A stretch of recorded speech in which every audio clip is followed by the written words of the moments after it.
Chapter 278. Puff. Yinduo spurted out a mouthful of wine, which splashed all over himself. He turned around in shock and stared at Xia Pingon with an expression that said, "Are you King kidding me?" Xia Pingon shrugged his shoulders as he leisurely sipped the wine in his hand and smiled. "This congealing wine is pretty good. I just sold a batch of it from the warehouse that I seized a few days ago. It's not worth much, only a few 100,000 gold coins. Perhaps your wine is really the batch that I seized and sold." "You seized?" Yinduo stammered. "I haven't told you that I have indeed joined the great Shang Nation's state apparatus. However, the state apparatus I have joined is not ordinary. It is the great Shang Nation's Judgment Army. That's right, I am now the inspector of the Eastport Supervision Bureau of the Judgment Army. I only have a few dozen 1 Sun Stage and 2 Sun Stage summoners under me. Yinduo, please take care of me." The speech that he had prepared was stuck in his throat. He originally wanted to show off and feel elated. However, he realized that the gap between him and Xia Pingon had not narrowed, nor was he in the lead. Instead, it had widened. Yinduo wanted to die. Yinduo's expression changed from green to red and white, as if he had just opened a dye shop. Finally, Yinduo forced a bitter smile as his shoulders slumped, and he slumped onto the sofa-like seat in the carriage.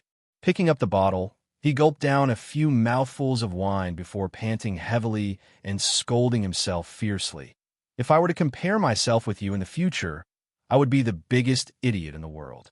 You're simply a monster. Why do I feel that the plan to patch the heavens was prepared for you? Don't give up on yourself. Your brain is very useful." Xia Pingon smiled.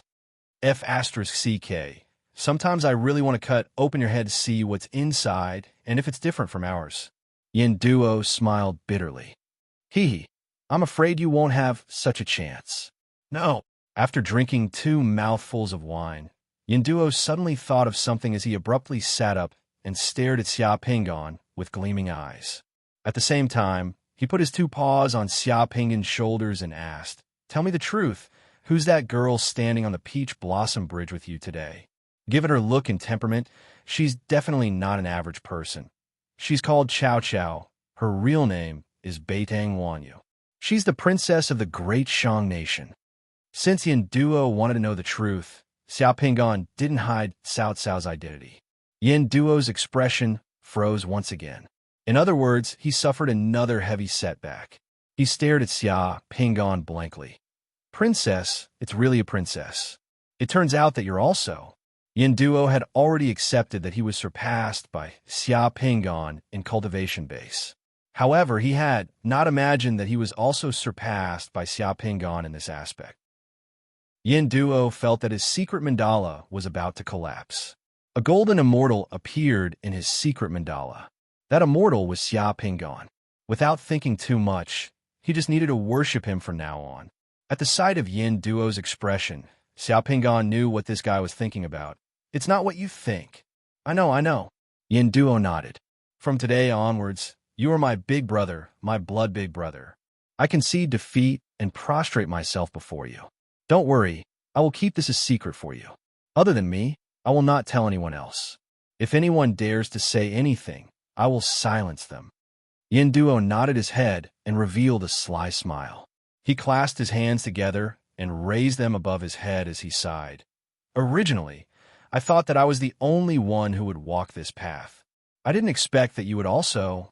Admirable. Forget it, if I tell this guy, it will only make things worse." Xia Pingon was too lazy to explain anything and directly interrupted the topic. "What are your plans for coming to Shangjing City this time?" "Plans? Actually, I don't have any long-term plans. I'm just a 1 Sun Realm summoner, and I can't do anything now. Originally, I just wanted to participate in the Dragon Boat race with Qing'er. I heard that there are many Realm Pearls in Shangjing City, so I want to buy some Realm Pearls back. When I'm stronger, I'm going to go to the Wood Flood Dragon continent to see if I can get in touch with others." Yinduo said with waning interest. Some of the people who participated in the Heaven Mending Plan might have gone to the Wood Flood Dragon continent's Diding Kingdom and are helping them manufacture firearms, cannons, and high-energy explosives. There are such people. They did what I wanted to do. How do you know that there are such people in the Diding Kingdom? The Shang Kingdom has already obtained part of the cannons and explosives technology from the Diding Kingdom. You even know about this? Did that princess tell you? Yin Duo's gaze toward Xia Pingan became strange again. He chuckled. You're doing well now. Do you have any benefits that you can take care of? I'm not greedy. Just find me 70 to 80 realm pearls with spiritual sense crystals. This shouldn't be difficult for you. You're the future son-in-law of the Shang Kingdom. You better not let others know about our relationship, or you might die. Xia Pingan's expression was extremely serious. Damn, you're not trying to scare me, are you? Yin Duo's expression changed immediately. It's actually very risky for you to come and find me now. Other than the blood demon church chasing after me, the crown prince of the Shang Kingdom, Beitang Wangchuan, and the higher-ups of the Judgment Army already know about my identity as a spacewalker. There are two important reasons why I was promoted to the Eastport Inspector.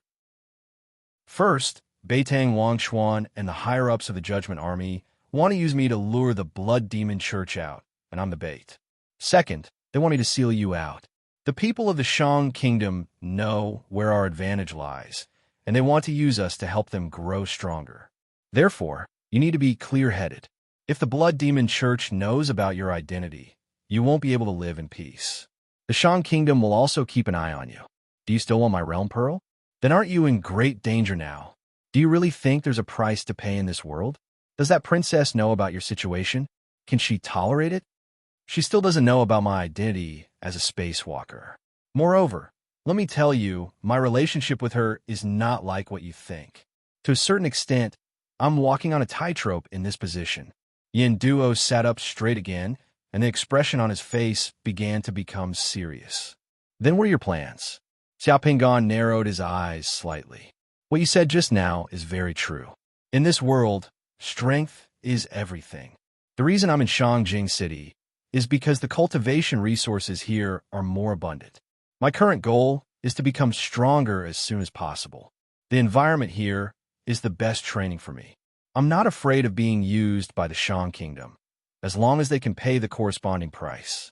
The more my identity is exposed, the more I can attract the attention of the Blood Demon Church and reduce the pressure on others. Because of the space transmission accident, now that everyone is separated and has no contact with each other at all, it's very difficult to ask for help from others. This is actually very disadvantageous to the completion of the heaven patching plan. If I can gather all the separated people and re-establish communication channels, the chances of completing the heaven patching plan will be greater, and it will be of greater help to Earth. However, it's inconvenient for me to contact others because I've already been exposed. Do you understand what I mean? Tell me, and I'll do it. You are the most suitable candidate.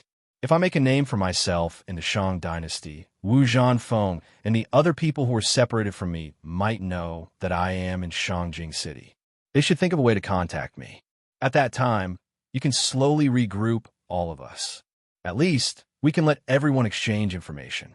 We won't have to fight alone like scattered sand. You mean to form a secret organization? There can be many forms. We came to this world for the same goal, and everyone's strength is too weak to fight alone. A certain degree of unity is necessary. For example, right now it's not difficult for you and me to take out 10,000 gold coins, and the use of 10,000 gold coins is limited to us. However, if the others don't have the ability and luck like you and me, they may still be fighting for a few gold coins, looking for various opportunities. As for those who participated in Project Mend the Heavens, those who already have achievements and resources may also be thinking about how to use the resources in their hands more efficiently and how to complete the project better, so that more people like us who came to this world can quickly grow stronger. Yin Duo was suddenly energized. I understand. In fact, I've had an idea recently. I want to form an organization in the world of Yuanxiu with the members of Project Mend the Heavens as the core.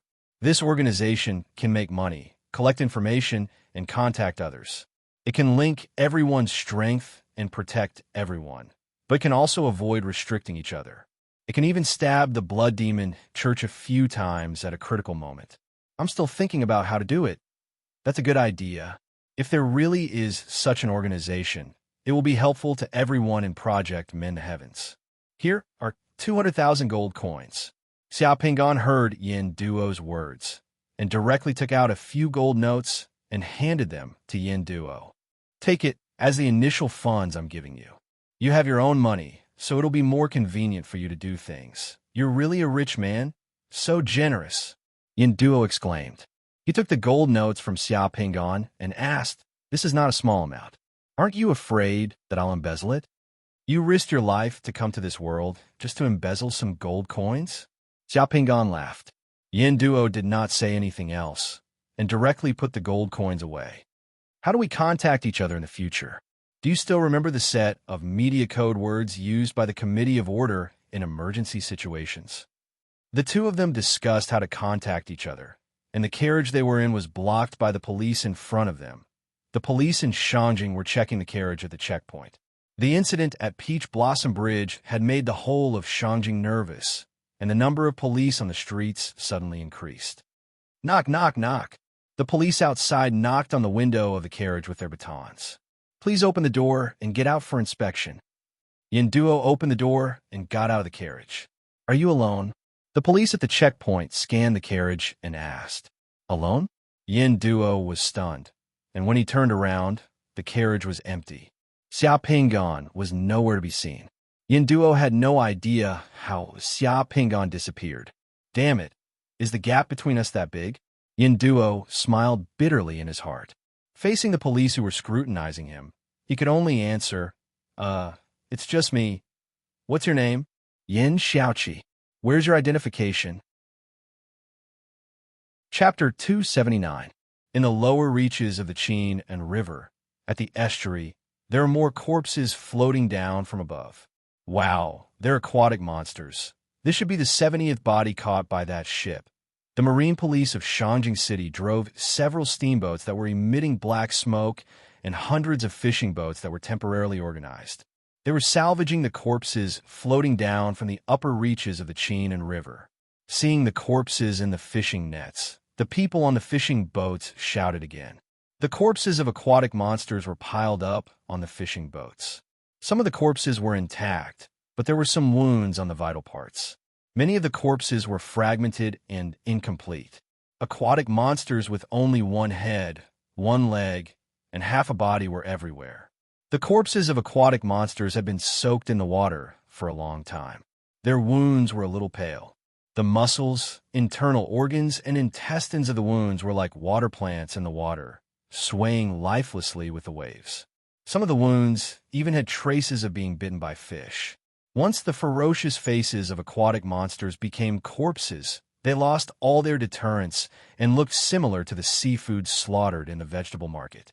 The fishing boats salvaging the corpses were a little scared at first, but gradually they got used to it. Just now, there was a period when the water of the Qin and river flowed down from above, which was red. The marine police, the fishermen, the people fishing on the shore, and the guests on the boats were all frightened. Then, the corpses of aquatic monsters flowed down from the upper reaches. The people here finally knew why the Qin and river was red. Because in addition to water, there was also blood flowing in the river, which could dye the whole river red. Something big must have happened in the upper reaches of the Qin and river. Some people had already thought of the dragon boat race on the Qin and river today. Wherever the red water flowed, the atmosphere of panic flowed with it. However, this panic didn't last long because soon everyone discovered that the corpses floating down from the upper reaches weren't human, only aquatic demon corpses. Moreover, more and more aquatic demon corpses appeared, densely packed. Not a single human corpse could be seen. As long as there were no human corpses in the river, no one would be afraid. Gradually, many people gathered on the shore at the estuary to watch the show. There were more than 10,000 people who came to watch the fun. The workers of the nearby docks and shipyards, the residents, the fishermen, and the people who were strolling around by the sea all came over. Everyone gathered on both sides of the embankment at the estuary and pointed at the salvage situation in the water. I bet that the Longan fishing boat has the most corpses of water demons. My ferry fucking got the most, 2 silver coins. I bet the Cloud of Heaven will get a lot. 5 silver coins. Among the crowd on the shore watching the marine police and fishing boat salvage work, there were even a few green-skinned men who opened bets and directly bet. Many people were still discussing the matter. Why are there so many corpses in the river? I heard that the demons of the Blood Demon sect are causing trouble. Mischief? Did the Blood Demon Church make these aquatic demons perform suicide in the upper reaches? Why are there so many aquatic demon corpses instead of human corpses? What nonsense are you talking about? Do you want to see someone float down? That's not what I mean. I want Shangjing City to be safe and sound. It's just that there are so many corpses of water demons. It's too strange. What's so strange about it? Shangjing City is under the protection of the Adjudicator Army. Maybe the idiots of the Blood Demon sect have nothing better to do, so they came up with some tricks to amuse us. Let's go and gamble.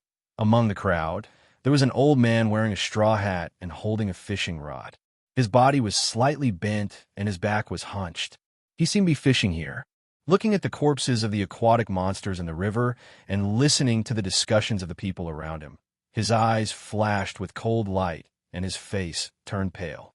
Boy of Fortune was squatting on the old man's hat, but the old man didn't notice. This old man was the water demon Xiao Danhai. At this moment, Xiao Danhai had become an old fisherman who lived alone in a village by the sea in Shangjing City. The old fisherman's original form had been chopped up by Xiao Danhai and thrown into the sea to feed the fish. Even the old fisherman's neighbors in the village didn't know that their neighbor had changed without them noticing. Xiao Danhai had originally been waiting here to watch the show and his masterpiece. He wanted to see the countless corpses of Shangjing City's people floating down from the upper reaches. He wanted to see the frightened and pale faces of the people around him. He wanted to see the entire Shangjing City tremble under his tyrannical power. He wanted to see the name Xiao Danhai shake Shangjing City and become everyone's nightmare. But everything in front of him was like a merciless mockery of him. Impossible, impossible. When he released the water demons, there were no experts near the Peach Blossom Bridge. Even if the summoners who maintained order discovered the water demons attacking and killed them in the end, they wouldn't have been able to evacuate the crowd in time. This was a massacre. The ones who died the most were definitely the people of Shangjing City. How could it be his own water demons? Xiao Danhai roared in his heart. Hey, old man, do you want to make a bet? Let's bet on which boat catches the most water demon corpses. The odds are 1 to 3. A young man with a face full of pimples asked Xiao Danhai. The ashen expression on Xiao Danhai's face disappeared in an instant. He suddenly became cold and lonely. He snorted coldly. I still have 2 fish in my basket. Do you want to bet? TCH, so you don't have money. Who wants to bet on your 2 stinky fish? After taking one last look at the situation in the river, Xiao Danhai carried his fishing rod and fish basket and turned to walk toward the village by the sea. There were more than 300 families in the village. It was right by the sea, and there were rows of small fishing boats by the sea. The people of Shangjing City didn't eat the fish in the Chenan River, but they still ate the fish in the sea. Therefore, the entire village relied on fishing for a living. The old men in the village who couldn't get on the boat would go fishing or catch some fish, shrimp, and seafood by the sea. Although they didn't earn as much money as fishing at sea, they could still earn some money to buy some wine every day. There were many small villages like this near the sea, and there were even more old men like the one Xiao Danhai had turned into. The old man Xiao Danhai had turned into was a lonely man in the village. He had no children and no wife. His temper was a little eccentric, and he didn't like to talk to people. When Xiao Danhai walked through the village, no one greeted him. Xiao Danhai's little hut was very shabby. It was less than 400 meters from the sea, and it stood alone in front of a slope covered in weeds. When he returned to the little hut, the sun had already set. There wasn't enough light in the hut, and all kinds of things were piled up in a mess. It was dark everywhere, and it was especially depressing. Xiao Danhai closed the door, put away his fishing rod, and poured the fish in the basket into the water tank. Then he waved his hand, and the sound in the hut was completely blocked from the outside world. If someone was outside, they would only hear a dead silence in the hut. Xiao Danhai's eyes shone brightly as he scanned the hut. Two words came out of his mouth in a low voice. Come out. Ha ha ha. Good vigilance. In the shadow of a shabby cupboard in the hut, a shadow twisted and slowly revealed a human figure wearing a golden grimace mask and wrapped in a thick black fog. The person in the fog chuckled softly. You screwed up today's show. The famous water demon Xiao Danhai made his first move in Shangjing City. He used up tens of thousands of water demon eggs, but only killed 100 or 200 people. Not a single corpse could be seen in the river. Ha ha ha. This job wasn't done well. Humph. Xiao Danhai snorted coldly. It's not up to you, Dark Demon, to worry about my business. If you're powerful, go kill a few hundred people under the eyes of the Judgment Army. I'm afraid you don't have the guts. Ha. The Dark Demon in the thick black fog laughed strangely. His original male voice turned into a woman's when he laughed, which gave people goosebumps. Then the Dark Demon's voice became old again, like an old man. There are many ways to kill people. You don't have to use your guts. It's the same with using your brain. Don't you want to know why you failed today? Who ruined your plan? What do you mean? Xiao Danhai's eyes moved. You don't have to be so careful. One of the sky traversers who appeared in the Goldmoon continent is in Shangjing City. Today, he is the one who spoiled your plan. If you want the immortal pill, we can cooperate once. As long as you take his head, we can divide the immortal pill equally. Immortal pill? Hearing these three words, a greedy brilliance flashed through Xiao Danhai's eyes. These three words seemed to have a great temptation to him. Who's the Voidwalker you're talking about? Xiao Pingan, the inspector of the Eastport Supervision Bureau of the Judgment Army. Today, he gave an early warning when he found something unusual underwater at the Peach Blossom Bridge. He let the onlookers evacuate in advance. Later, he set up a troop formation to snipe the water demon at the Peach Blossom Bridge. That's why your plan was in vain, the Dark Demon said, and his voice became that of a teenager again.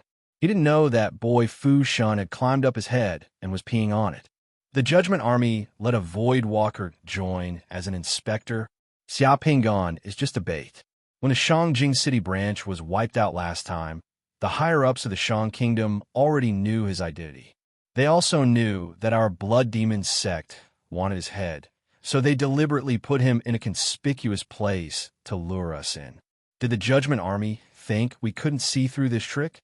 You know it's a trap, but you still want me to jump in. This is the interesting part. The Dark Demon's voice was ethereal and strange, echoing in the shabby cabin. We ate the meat in the trap right under the nose of the Judgment Army and escaped unscathed. Didn't you get back the face you lost today? You also got the immortal pill. If the Temple Master knows that we killed Xia Pingan in this situation, he will definitely reward us handsomely.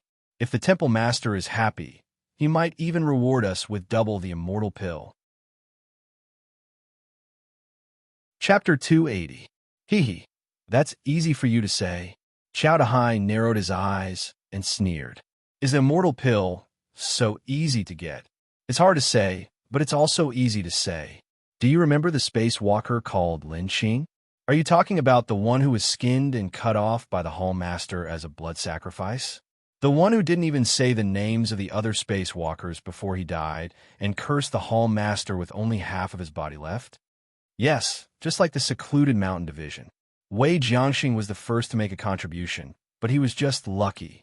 He even captured the spacewalker called Lin Xing alive and sent him to the Hall Master. The Hall Master was happy and rewarded him with 20 immortal pills instead of 10. Aren't you tempted? Xiao Dahai licked his lips and was already tempted. What's your plan? The Eastport district is close to the sea and there's water everywhere. It's just right for you to use your specialty. We'll set up a trap. You'll be responsible for luring him here, and I'll be responsible for taking action. As long as we're fast enough, we can quickly leave before the experts of the Judgment Army can react. As for the specifics, tell me about it first. We'll find a passenger ship and sink the cargo ship when it enters the harbor. The Dark Demon's voice changed, and a trap for Xia Pingan came out of his mouth. Sir, what's wrong? Are your eyes uncomfortable? In the shop of the Heaven Bridge Jewel Forest, shopkeeper Su couldn't help but ask with concern when he saw Xia Pingan's eyes suddenly turn red. Xia Pingan forced a smile and Maybe it's because I've been in a rush to cultivate recently and ate some pills that caused some problems. My eyes often feel uncomfortable. All right, if there are any treasures, you can keep them for me. I'll come back in a few days. Okay, don't worry. If there's anything, I'll keep it for you. It's just that the Golden Thunder Realm Lord is very rare. I've been here for decades and haven't seen one. Sir, you can go to the Rock King Auction House to take a look. Okay, then I'll go to the Rock King Auction House to take a look. Sir, this is your realm pearl. Please keep it well. Take care. Shopkeeper Su wrapped the lion language realm pearl that Xia Pingon had just bought in a box and handed it to Xia Pingon. The lion language realm pearl was what this world called it. After fusing with this realm pearl, the summoner would have a very special supplementary secret technique. When speaking, the summoner would be able to roar like a lion, deafening to the ears, just like a loudspeaker. If the summoner was willing, people dozens of miles away would be able to hear it. In Xia Pingon's eyes, there were only 4 words in the lion language realm bead. Amaze the world with a single brilliant feat. Xia Pingon kept the realm bead into the spatial warehouse and turned to leave. Shopkeeper Su walked Xia Pingon all the way to the outside of the store. After walking out of the jewel forest and arriving at the night market outside, Xia Pingon still felt a faint stabbing pain in his heart as he looked at the bustling streets. Lin Qing's face appeared in Xia Pingon's mind. He had a flat-top haircut, a resolute face, 2 thick black eyebrows, and was taciturn. However, when he smiled, he looked simple and honest. This was the impression that Lin Qing left on Xia Pingon. From the time he participated in the heaven patching plan to the time he left, Xia Pingon might not have exchanged more than 3 sentences with Lin Qing. But now, Lin Qing was dead. If the people who participated in the heaven patching plan in the Great Fire Country were like classmates in the same class, then Lin Qing would be the kind of person who always sat in the corner silently and never took the initiative to stand up and answer questions. He had just met Yin Duo, and the 2 of them were discussing how to gather their scattered companions so that everyone could grow together. Unexpectedly, in the blink of an eye, Xia Pingon heard the news of Lin Qing's death. Lin Qing had been skinned and his limbs cut off as a blood sacrifice. He had suffered all kinds of torture, but before he died, he did not say his own name. Instead, he was cursing the people from the Blood Demon Church, Blood Demon Church's secluded mountain branch. The Great Shang Nation did not have a province or a place called Secluded Mountain. However, in the northwest of the Great Shang Nation, there was a place called Secluded Mountain. Lin Qing had met with his mishap there. Blood Demon Church's Hallmaster? According to the information that Xia Pingon had, this Blood Demon Church's Hallmaster should be the highest authority of the Blood Demon Church in the Gold Moon Continent. He should be at least at the 8 or 9 Sun Realm. I will definitely kill you and avenge Lin Qing and that secluded mountain's Wei Jiangxing. Altar Master Wei, you better live well and wait for me to find you. Xia Pingon raised his head and looked at the deep night sky. His gaze was as cold as frost. He clenched his fists tightly and secretly swore in his heart. The best way to pay tribute to his sacrificed comrade was to become stronger and avenge him. If he wanted to take revenge, he had to rely on strength. Unknowingly, Xia Pingon had once again walked outside the rocking auction house. He glanced at the huge golden rock outside the rocking auction house and took a deep breath. His expression regained its calmness. Then, he took firm steps and once again stepped into the Rock King Auction House's main door. The Golden Thunder Realm Pearl could allow the summoned soldiers to fight repeatedly. A Golden Thunder Realm Pearl could increase one's strength in battle and increase the efficiency of divine power by many times. Therefore, what Xia Pingon desired the most now was to obtain a Golden Thunder Realm Pearl. Since he could not find it anywhere else, he would come to the largest auction house in the capital city to take a look. A beautiful woman standing at the entrance of the Rock King Auction House walked over and asked enthusiastically, "Hello, how can I help you? I would like to take a look at the auction list of your recent auction." "All right, please follow me." The beautiful woman brought Xia Pingon to a reception room and quickly gave Xia Pingon a list of items for the auction. This is the list of items for the large-scale auction that will be held the day after tomorrow. The so-called large-scale auction in the Rock King auction house was actually the most ordinary auction that was open to most people. The price of the items in this auction would generally not exceed 5,000 gold coins. Xiaoping's gaze swept across the items on the list.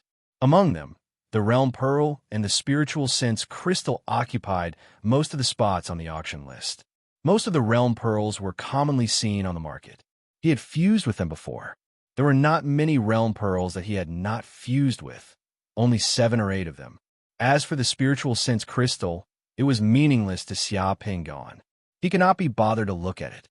In addition to the realm pearls, there were also some elixirs and magic weapons used by summoners being auctioned. Xiaoping noted down the names of the realm pearls that he had not fused with, and then asked, "Is there anything special, such as the realm pearl of golden thunder?" The realm pearl of golden thunder is very valuable. It is a rare item. The list of rare auction items can only be seen by the distinguished guests of the auction house. The beautiful woman introduced with a smile. "How can I become a distinguished guest of your auction house?" The membership fee for a distinguished guest of our auction house is 19,999 gold coins. As long as you pay 19,999 gold coins, you can enjoy the distinguished guest treatment of the Rock King auction house and participate in the special auction for distinguished guests of the auction house. If you want anything special, our auction house will keep an eye out for you. If there is anything, we will inform you. 19,999 gold coins. This was a wealth that 99% of people in Shangjing City could not hope to have in their lifetime. However, this was only the price of the VIP admission ticket of the Rock King auction house. Even most of the summoners in Shangjing City, such as Long Chao and Sidu Hua of the Supervision Department of Donggang, would find it difficult to come up with such a huge sum of money at once. Some middle-level and low-level summoners would go for the realm pearls as soon as they had some money. They could not save so much money at all. After hearing the woman's introduction, Xiaoping directly took out 20,000 gold coins and handed it to the woman without any hesitation. When Xiaoping came out of the auction house, he had already become a distinguished guest of the Rock King auction house. Xiaoping had seen the auction list of the special auction for distinguished guests of the Rock King auction house. It would be held 7 days later. On the auction list, there were some rare realm pearls and spiritual sense crystals. There was no realm pearl of golden thunder. However, Xiaoping had asked the auction house to keep an eye out for it. As long as the auction house had any news, they would inform Xiaoping. Xiaoping had left the contact address of the Duke of Zhou building. As long as the auction house had any news about the realm pearl of golden thunder, they would send a letter to the Duke of Zhou building. After leaving the Tianyuan Bridge night market, Xiaoping hailed a horse carriage and got it to send him to Bailing Alley. Because of what had happened during the day, there were police patrolling everywhere in Shangjing City that night. Although the patrolling police couldn't catch the Blood Demon Church members, they could at least make ordinary people feel at ease. 2 police officers were also standing at the entrance of Bailing Alley. Because of the police, the entrance of the brothel in the alley became much quieter. Many men who had wanted to come out to seek pleasure shrank their heads and took a detour when they saw the police at the entrance of the alley. With fewer people coming, the fireflies and willows in the alley became more well-behaved. They didn't come out of the alley to solicit customers. After passing through the alley, Xiaoping once again arrived at the entrance of the Fearless House and walked inside. There was someone in the Fearless House redeeming something. Lan Wuwei, who was flipping through the book behind the counter and calculating the interest, was slightly stunned when he saw Xiaoping. At the moment, Xiaoping was wearing the Rui mask and still looked like he was in Yang City. "Shopkeeper Yang, long time no see. What a rare guest. Do you have business to attend to?" "Yes, I have something that I would like Shopkeeper Lan to take a look at." "Then please come in.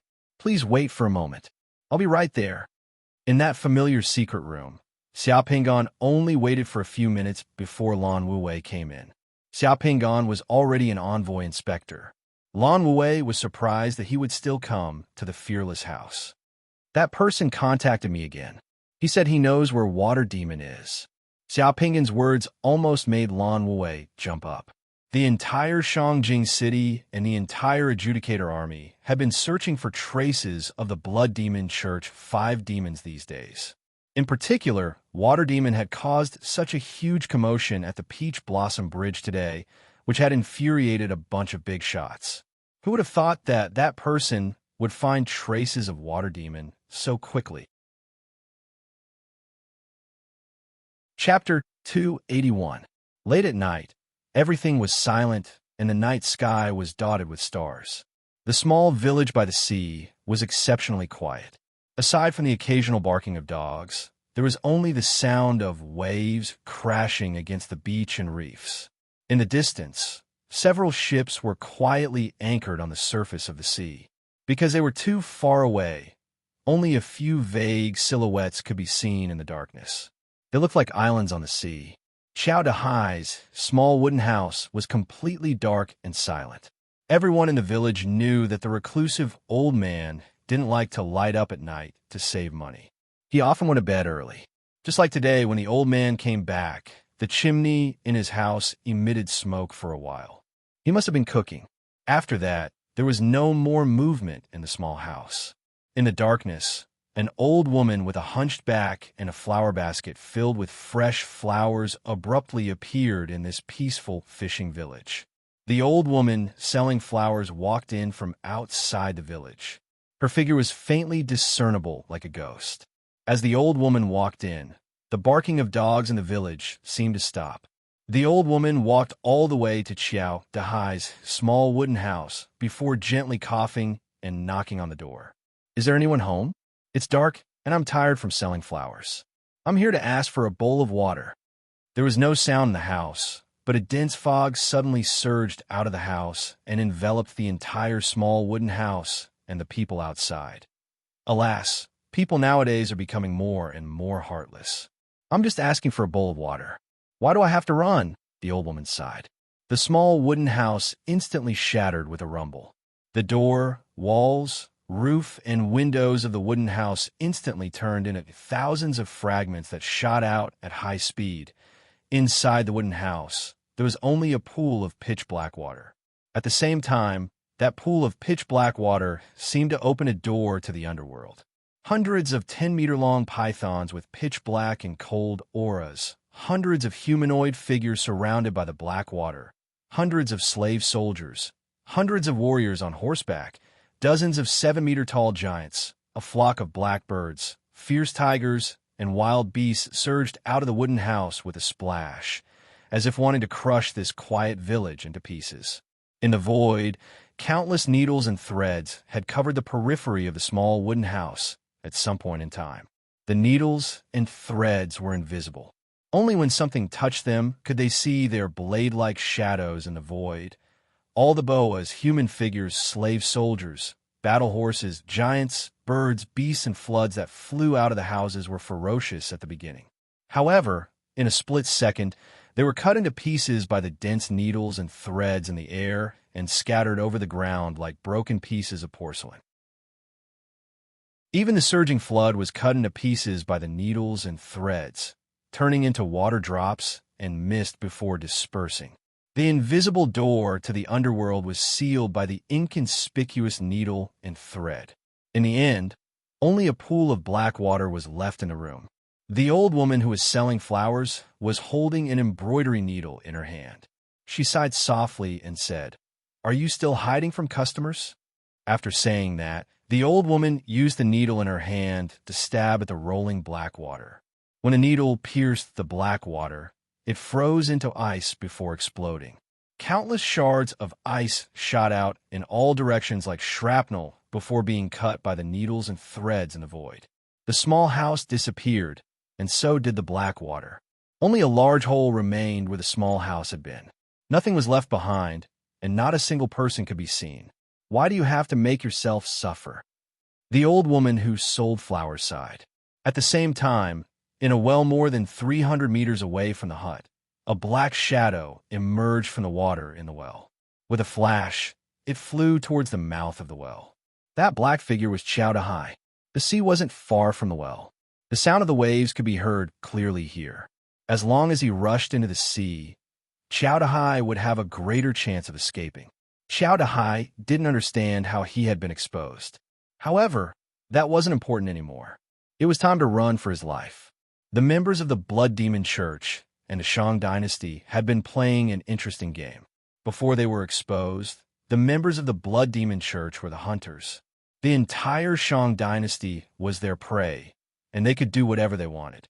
However, once their identities were exposed, the hunters became the Shang dynasty and the Judgment Army, and they were the prey. Shangjing was the home ground of the Judgment Army. What was home ground? Once the enemy was exposed, it was tantamount to death.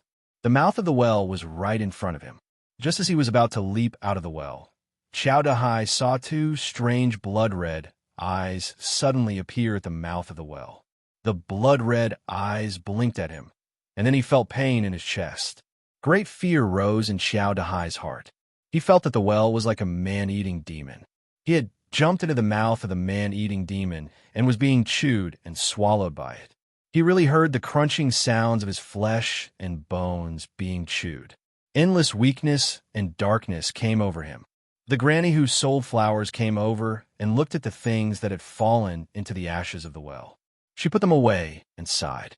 Why did you choose such a painful way to die? Water demon Xiao Dahai died just like that. From the beginning to the end, he never thought that today would be his last day in Shangjing City. How he was exposed and how the Judgment Army found him was an answer that he would never know. He can't escape into the sea. An old man holding an emerald fishing rod appeared by the well and shook his head regretfully. Catch him. Maybe we can interrogate him. People of the Blood Demon Church will never be able to get anything out of them. It's best to kill them with a knife. A hoarse voice spoke in the air beside the well, but no one could be seen. A scholar with a fluttering green robe and a brush flew over and landed on the ground. He looked at the ashes on the ground and shook his head. He's the only one within a radius of 10 miles. There are no other survivors of the Blood Demon Church. Sigh. I didn't even have time to act. What a pity. One of the 5 demons has been killed. There are 4 left. We have the same number of people. The granny who sold flowers smiled. Sigh. I came here in the middle of the night for nothing. I didn't get anything. I have to go back and eat some meat and drink some wine to replenish my energy. The old man holding the emerald fishing rod said. He swung the fishing rod, and a fishing line was directly thrown into the sea hundreds of meters away. He pulled the fishing rod back, and a golden fish the size of a human was caught on the fishing line. The old man put away the fishing rod, held the golden fish in one hand, and disappeared into the darkness in the blink of an eye. The scholar took out a brush and drew a door in the void. He lifted his long robe, pushed the door open, walked in, and disappeared. A scholar always shows off so much. The granny who sold flowers shook her head and looked up into the sky, but she didn't say anything. She just carried the flower basket, and her figure was faintly discernible. In the blink of an eye, she also disappeared into the darkness. It seemed that nothing had happened in the fishing village. The villagers were still sleeping soundly. No one knew that a few strange people had just come to the village, and then a small wooden house in the village had disappeared just like that. The dogs in the village barked again, and the waves gently kissed the beach. Everything returned to peace and tranquility. Brother Lin Xing, we didn't talk much in the past, and I didn't treat you to a drink. Today, I will treat you to a drink. More than 10 miles away by the Qinan River, Xia Pingon withdrew his gaze from the fishing village. He took out a jar of exquisite wine and poured half of it on the ground. Then, he raised his head and drank the remaining half like drinking water. He threw the jar into the river and wiped the corner of his mouth. Today, I'll kill a monster from the Blood Demon Church to give you some interest. As for the Blood Demon Church's palace master, I'll kill him and offer him to you as a sacrifice. Then, I'll treat you to a drink. The Child of Fortune was already staring at the dark demon. That dark demon seemed to be very active. Therefore, Water Demon Xiao Danhai, who had just appeared in Shangjing City today, had to die. Xiao Danhai no longer had any value in existing. Moreover, Xiao Pingon wanted to kill someone today. Chapter 282. Chao Dahai had no choice but to die. His existence had threatened many people, including Xia Pingan. To Xia Pingan, his life was both a sacrifice and a harvest. Chao Dahai had wanted to scheme against Xia Pingan, but he didn't know that his life had been sold for 400,000 gold coins by Xia Pingan in exchange for a flying realm pearl and a bunch of elixirs that could replenish divine power. Xia Pingan had also used his life as a sacrifice to Lin Qing. When the dark demon came into contact with the next target, Xia Pingan would then choose who to sell to the Judgment Army. The Hall Master who had sent the 5 demons to Shangjing would never have imagined that the 5 demons he had sent would unknowingly become Xia Pingan's meal the moment they encountered Xia Pingan. After drinking, Xia Pingan took out the 2 realm pearls he had obtained today and glanced at them. His gaze became firm again as he turned around and disappeared in the blink of an eye. If he wanted to advance to a higher realm, he would have to take it step by step and not let go of any opportunity to fuse with a realm pearl. 2 hours later, in the secret underground room of the small courtyard at the foot of Ping Mountain, the cocoon of light on Xia Pingan's body disappeared. Xia Pingan slowly opened his eyes. For people who were familiar with the illusion of amaze the world with a single brilliant feat, fusing with this realm pearl was too easy. For Xia Pingan, it was like playing a game. In less than an hour, it was as if he had woken up from a dream and become King Zhuang of Chu in his dream. He had successfully fused with this realm pearl that could allow people to use the lion's roar. Xia Pingan had mastered another small technique. The upper limit of the secret Mandala Divine Palace's power saving had reached 3,915 points. After fusing with this realm pearl, Xia Pingan took out the flying realm pearl that could only be fused with a 4-sun realm expert. The flying realm pearl was a very special realm pearl. The special thing about this realm pearl was that the success rate of fusing with this realm pearl was less than 50%, even if one had a divine sense crystal. As for people who didn't have a divine sense crystal, the success rate of fusing with this realm pearl was negligible. There were some things that even if you knew the answer, you might not have the ability to reproduce and imitate them. This flight realm bead was one such example. According to the other summoners, this flying realm bead had another name. It was called the Wind Wings realm bead. With the wind as wings, it could travel the 4 seas. This realm pearl was sky blue in color. Within the realm pearl, there seemed to be flowing clouds that were rapidly changing.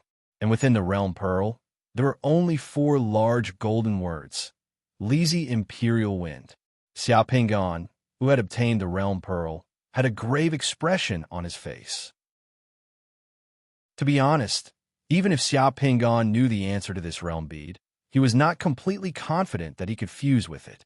This was just like how some people knew the principle of making an atomic bomb, but were unable to make one. In Lizi's words, due to the limitations of language, the true Tao couldn't be imparted with words. This realm pearl was a little similar to Li Guozian's realm pearl, but it was much more difficult than Li Guozian's realm pearl. This was also why only 4-sun realm summoners had the possibility of fusing with this realm pearl, because fools had already been filtered out. 4-sun realm summoners were already experts among summoners. Xia Pingan focused his mind and calmed his breathing. He pricked his finger and dripped a drop of blood on the realm pearl. In a short while, Xia Pingan's entire body was wrapped in a blue cocoon of light, and he entered the world of the realm pearl. Xia Pingan opened his eyes and found himself sitting cross-legged in a thatched hut. In front of him sat a white-haired, white-bearded old man in a Taoist robe. There was a wooden hairpin in the old man's head, and his face was as simple as a rock. When Xia Pingan opened his eyes, he happened to see 2 yellow butterflies perched on the old man's hairpin, as if they had treated the old man as a tree branch. When Xia Pingan opened his eyes, the 2 butterflies seemed to have sensed something and immediately flew away. The old man's eyes were still closed like a rock, and he didn't say a single word. Looking at the scene in front of him, Xia Pingan immediately confirmed that the old man sitting opposite him was the peerless powerhouse Hu Qiuzi. Hu Qiuzi was Lai Zi's teacher. It was Hu Qiuzi who taught Lai Zi how to fly in the sky and ride the wind. In the history books, Li Zi's teacher was a deity. In addition to teaching Li Zi how to ride the wind and fly, the most famous one was 4 faces of vase mound. This was a person who could change his face at will. If he wanted to die, he would die. If he wanted to live, he would live. After revealing his true face, he could scare the most famous physiognomist away without daring to say a word. Nobody knew what was Huchiozi's original face that could scare away the physiognomist. Seeing that Huchiozi didn't speak, Xiao Pingan didn't say a word either. He continued to close his eyes and mouth and meditate. His mouth didn't speak, and his heart didn't have any sense of right or wrong. He focused all his senses on his own breathing and entered the state of meditation. After an unknown period of time, Xiao Pingan was awakened by hunger. He opened his eyes and didn't say a word. He just glanced at Huchiozi, who was still sitting cross-legged with his eyes closed, and then came to the outside of the thatched hut. The thatched hut was in a mountain, and there was a small stream nearby. The water of the stream was so clear that you could see the bottom, and you could see the swimming fish. Further away was the scenery of the mountain: bamboo forest, pine trees, mist, strange rocks, and flying clouds. When a mountain breeze blew, it carried the smell of orchids, which made people feel relaxed and happy. What a place for immortals. There were 3 thatched huts here. In addition to the one just now, there were 2 outside, and one of them seemed to be the kitchen. As he was too hungry, Xiao Pingan could only go to the kitchen to have a look. There was a wooden bucket in the kitchen with water in it. In addition to the wooden bucket, there was also a purple pottery pot. When he opened the pot, there were a few pieces of purple stuff in it. Xiao Pingan used his fingers to pinch a little bit. It was slightly bitter and salty. This was salt. In addition to salt, there were some pine nuts, 2 bamboo shoots, some sealwort, and a few wild fruits in the kitchen. Xiao Pingan made some food in the kitchen. After filling his stomach, he went back to Huchiozi's thatched hut and continued to meditate with his eyes closed. He didn't say a word and didn't have any thoughts in his mind. He waited until nighttime. When he was really sleepy, Xiao Pingan went back to the room outside and lay down on the straw mat to sleep. This was the life of an ascetic. From today on, Xiao Pingan's daily life was to eat, sleep, and meditate. No matter what, he didn't speak or have any thoughts in his mind. After finishing the food in the kitchen, Xiao Pingan went to the mountains to look for and pick the herbs by himself. Huchiozi was meditating all the time. He didn't eat, speak, move, or open his eyes. It was as if he was completely petrified. No matter if it was windy or rainy outside, or if there was lightning or thunder, he was in the same posture. What was even more strange was that the old man was always clean, as if there was no dust on him. In the first few days, Xiao Pingan was very unaccustomed to this kind of life. However, when he thought about how Lizzie had lived like this before, he forced himself to adapt. But after a long time, Xiao Pingan slowly got used to it. Although Huchiozi and he were nominally master and disciple, at this moment, Huchiozi was like a stone statue that couldn't move. Xiao Pingan was like a man living in the mountains. Xiao Pingan cultivated in front of Huchiozi for more than 3 years. Although he didn't say that, he didn't think right or wrong. After 3 years, Huchiozi, who had been like a stone statue, opened his eyes one day and glanced at Xiao Pingan, who had been cultivating in the thatched hut for more than 3 years. It was this glance that encouraged Xiao Pingan greatly. Xiao Pingan continued to cultivate 2 years later. Huchiozi smiled at Xiao Pingan. Another 2 years later, Huchiozi asked Xiao Pingan to sit at the same table as him. By the 9th year, Xiao Pingan had cultivated to the point that there was no difference between the inside and outside of his body. His eyes, ears, nose, and mouth could also communicate with each other. There was no difference. He could hear with his eyes and see with his ears. His eyes were like the nose, and his nose was like the mouth. There was no difference. His spiritual consciousness seemed to have condensed together. His flesh and bones seemed to have melted. Huchiozi finally spoke to Xiao Pingan. "Today, I will teach you the great Tao. Listen carefully. Master, please speak." Xiao Pingan sat upright and listened carefully. There is life, but not life. There is transformation, but not transformation. Those who don't live can live, and those who don't transform can transform. Those who live can't live, and those who transform can't transform. Therefore, there's always life and transformation. Those who are always life and transformation are always life and transformation. Yin and yang exist, and the four seasons exist. Those who don't live are suspicious, and those who don't transform go back and forth. There is no end to going back and forth, and there is no end to being suspicious. The Yellow Emperor's book says, "The god of grains is not dead. The gate of Xianpin is the root of heaven and earth. It is as if it exists, and it is not used diligently. Therefore, those who bamboo do not live, and those who transform do not transform. They live and transform by themselves. They have their own appearance, intelligence, and strength, and they disappear by themselves. They are called biochemical appearance, intelligence, and information. They are not." 1 month later, Xia Pingan soared into the sky from the valley. Riding the wind, he flew directly back to his hometown, Putian in the state of Zheng. This caused a huge sensation. When Xia Pingan came out of the secret chamber, the sky was already slightly bright. Standing in the courtyard, his whole body seemed to have merged with the wind. It was as if he had transformed into a feather. Invisible wind gathered around him, but it was dispersed by the invisible force underground. His feeling was great. This realm pearl of Lai Zi's imperial wind directly gave Xia Pingan 80 points of divine power. The upper limit of divine power in the Xia Ping and secret mandala directly rushed to 3,995 points. A shadow flashed in the courtyard. It was a woman in a black robe who took Chow Chow away yesterday. "Miss is a little worried about you. She asked me to come and see if you were okay."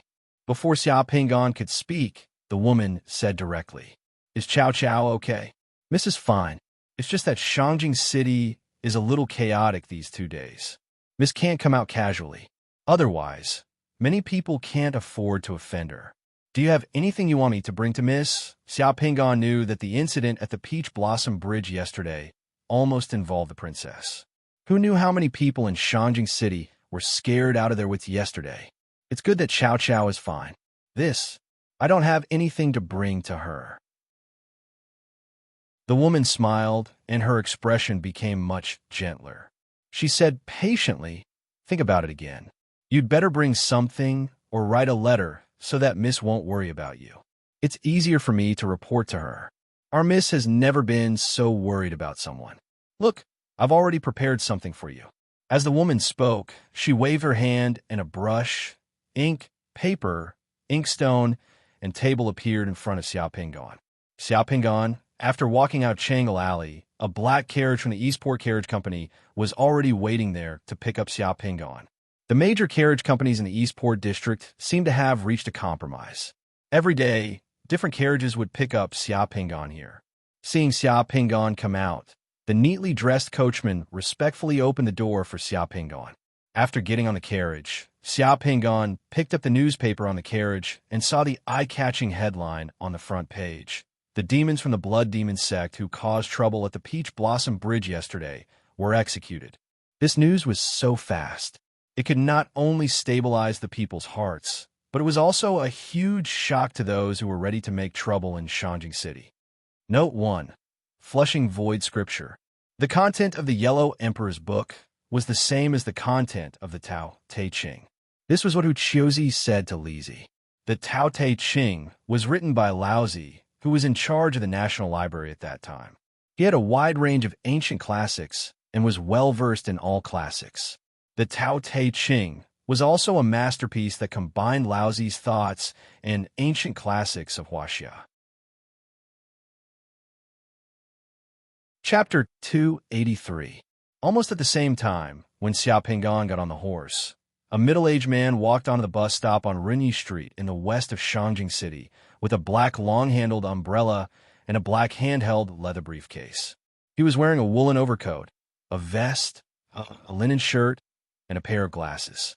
His sideburns were a little white, and he had a well-trimmed mustache above his lips. He looked very gentle and charming. In Shangjing City, those men who went out with an umbrella and a briefcase in hand when it was not raining, were generally the respectable middle class in this city. They had a stable income and decent jobs. They were the backbone of banks, trading houses, firms, law firms, and accounting firms. Some of them ran their own small businesses and lived a good life. When there were many people on the bus stop, there would be at least 3 or 4 of such men in the crowd. In Shangjing City, such people were full of gentlemanly demeanor and looked the most harmless. A newsboy was hawking near the bus stop. When taking the bus, some people would buy a newspaper, which was the best way to pass the time. Selling newspapers, great news. The Judgment Army has taken action. The demons of the Blood Demon sect who caused a massacre at the Peach Blossom Bridge yesterday have been executed. The newsboy hawked at the bus stop with a tender and loud voice while waving the newspaper in his hand. Hearing the newsboy's hawking, a strange look flashed across the gentle middle-aged man's eyes. He called the newsboy over and said, "Come, give me a newspaper. Hello, sir, 3 copper coins?" The newsboy quickly ran over and handed him a copy of Shangjing Daily. The middle-aged man paid a few copper coins and had just bought the newspaper when a track bus came from afar. The conductor at the door stretched his hand out of the window with a brass bell in his hand and shook it vigorously to remind the passengers on the bus stop and the passers-by. The bus entered the bus stop. With a chi sound, white steam rose and the door of the bus opened automatically. The people waiting on the bus stop got on from the front door. The middle-aged man also got into the car. There weren't many people in the car. A few people got out of the back door, leaving a few empty seats. The middle-aged man sat in one of the seats. The boiler room was at the back of the bus. It was a little noisy and hot. Some people might like it in cold weather, but in summer, there were not many people at the back. Tickets. Happy Bridge is 2 copper coins. Green Peak Road is 3 copper coins. Cloud Valley Square is 4 copper coins. The bus started moving again, and the ticket seller with a loose leather bag started selling tickets on the bus. The middle-aged man took out another 4 copper coins and bought a ticket to Cloud Valley Square. He waited until the conductor returned to his seat before he placed his black leather briefcase on his lap and hung his umbrella on the handrail beside him. Only then did he open the newspaper and read it carefully. Water Demon Xiao Chi Si, Seaside Fishing Village, last night, killed. These words immediately entered the middle-aged man's vision. The middle-aged man felt an inexplicable chill on his neck. He couldn't help but twist his body on the bus. When he saw Xiao Chi Si's name and the location of the seaside fishing village, the middle-aged man knew that Xiao Chi Si was really dead. This wasn't nonsense from the newspaper. The Judgment Army? So fast, the middle-aged man inadvertently looked up from behind his glasses and scanned the people in the bus. When he saw that there were no abnormalities in the bus and that there were only ordinary people coming and going, his heart calmed down a little. However, he still couldn't help but feel a little scared. Xiao Chi Si must have accidentally left some traces when he released the water demon yesterday and exposed his whereabouts. That was why the Judgment Army chased after him and killed him. The middle-aged man cursed in his heart. He had thought that he could do something big with Xiao Chi Si. He hadn't expected Xiao Chi Si to die as soon as he showed his face. Xiao Chi Si was the first of the 5 demons to die in Shangjing. Although the 5 demons went their separate ways and didn't have any friendship, Xiao Chi Si's death made him feel cold. However, he also rejoiced in his heart. Fortunately, he had held back when he went to see Xiao Chi Si yesterday and didn't expose his whereabouts. He had also left the small fishing village early. If the Judgment Army had tracked him to the small fishing village early, he would have been killed as well. This middle-aged man was Dark Demon. Dark Demon's real name was Yang Ying, and his current name was Li Zhao. If he wanted to do something big in Shangjing, he had to blend into the city and have a Shangjing identity. This was the easiest way to hide and deceive the Judgment Army. On this point, he and Xiao Chi Si had the same idea. Xiao Chi Si had disguised himself as an old fisherman by the sea, while he had disguised himself as a small bookstore owner in the city. The real Li Zhao was already dead. Li Zhao's wife had passed away, and he had a son serving as a soldier in a foreign land. He wouldn't be back for 2 years. This kind of local with a family and social connections in Shangjing was better at disguising himself. Furthermore, Li Zhao opened a bookstore and had simple social connections. It was easy for him to put himself in his shoes. With Qiao Qixi's death, the Dark Demon's plan to target Xia Pingan had been ruined. After being in Shangjing for so many days, this was the first time the Dark Demon felt that this city was full of danger. Once their identity as a member of the Blood Demon Church was exposed and they couldn't escape in time, there was only one result: death. The Judgment Army's ability to guard Shangjing definitely wasn't a fluke. After reading the newspaper, the Dark Demon carefully folded it and put it in his bag leisurely. A sly glint flashed in his eyes. It looked like he had to change his plan. After 2 stops, he saw someone sit down across from him. As the number of people on the bus increased, the Dark Demon's expression returned to normal. There was even a faint smile on his face. When the bus was about to reach Cloud Valley Square, an old man got on the bus. The Dark Demon stood up with a smile and took the initiative to give up his seat for the old man to sit down. When the bus stopped, he got out of the bus with an umbrella. There were several universities in Shangjing near Cloud Valley Square, so there were many students nearby. There were also many bookstores there, and the Li family's bookstore was one of them. The Li family's bookstore was located on a small street full of sycamore trees. It had a small front and was divided into 2 floors. It mainly sold specialized reference books and some drawing tools. The prices were reasonable, so it was quite popular with the students of the nearby Shang Nation's Engineering College. The Dark Demon arrived at the bookstore. Not long after he opened the door, students came to buy books and drawing tools. Half an hour later, a student who came to buy a set of drawing tools left. The doorbell of the bookstore rang, and another person came in. The person who came in was a young man in his 20s. He was wearing a capable black suit and a hat, and looked full of youthful energy. "Manager, has the book Boiler Pressurization and Pipe Water Supply Design that I asked for last time arrived?" The young man asked loudly as soon as he entered the door. "Oh, it's here. It arrived 2 days ago. It's upstairs. I'll find it for you." The Dark Demon glanced at the young man and went upstairs. The young man followed him to the 2nd floor of the bookstore. There was no one on the 2nd floor of the bookstore. When the 2 of them came up, the wooden stairs creaked. "Qiao Dahai is dead." As soon as the young man went upstairs, his face turned gloomy and he said in a low voice, his action at the Peach Blossom Bridge yesterday was too risky. Otherwise, his whereabouts wouldn't have been exposed.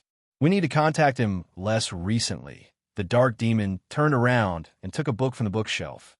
The young man couldn't see the expression on the Dark Demon's face. "I just found out after reading the newspaper. I just got a piece of news here. I originally want to find Qiao Dahai today and discuss it with him. If we're lucky, we might be able to get a batch of immortal pills." I didn't expect. "Oh, what news?" Hearing about the immortal pills, the young man's face changed and revealed a trace of greed. "Do you still remember the Void Walkers that the Hall Master put a bounty on with the immortal pills? One of them is in Shangjing City. I already know his identity." The Dark Demon took a book and turned around. "If you can take him down, the Hall Master will definitely reward you. I don't know if you're interested. If you succeed, we can split the immortal pills equally." "Did you plan to cooperate with Qiao Dahai?" the young man asked calmly. "Yes, Qiao Dahai is indeed good in the water. I didn't expect him to be so reckless. The Judgment Army acted so quickly. It's the same if I cooperate with you now. Why not look for Sure Mo and Dream Demon?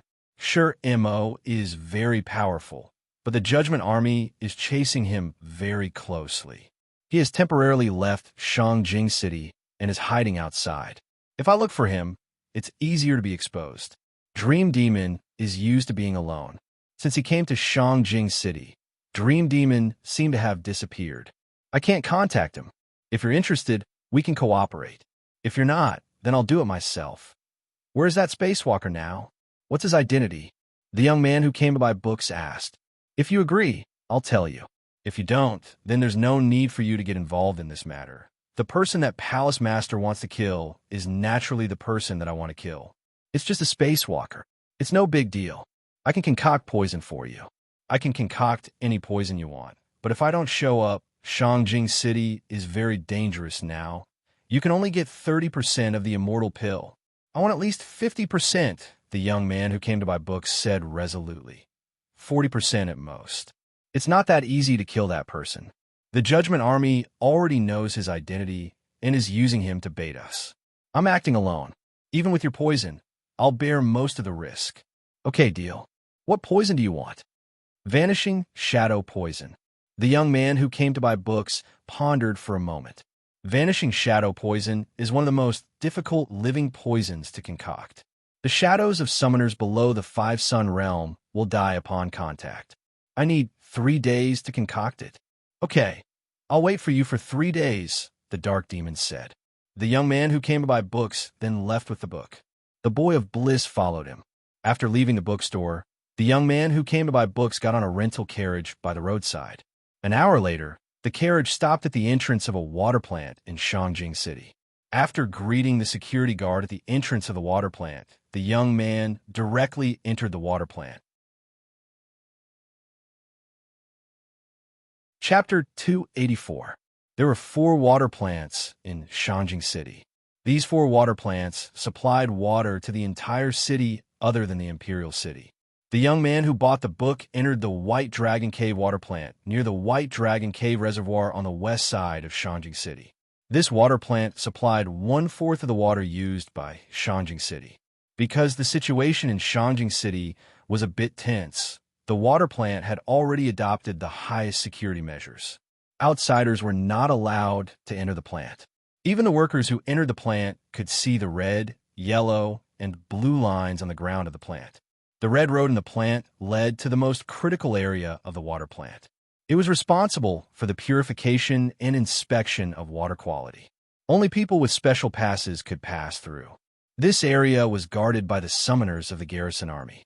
There was also a 2-meter-tall void gate installed in the plant. The void gate was used to inspect spatial equipment. Anyone who carried spatial equipment through the void gate would have their items dropped out.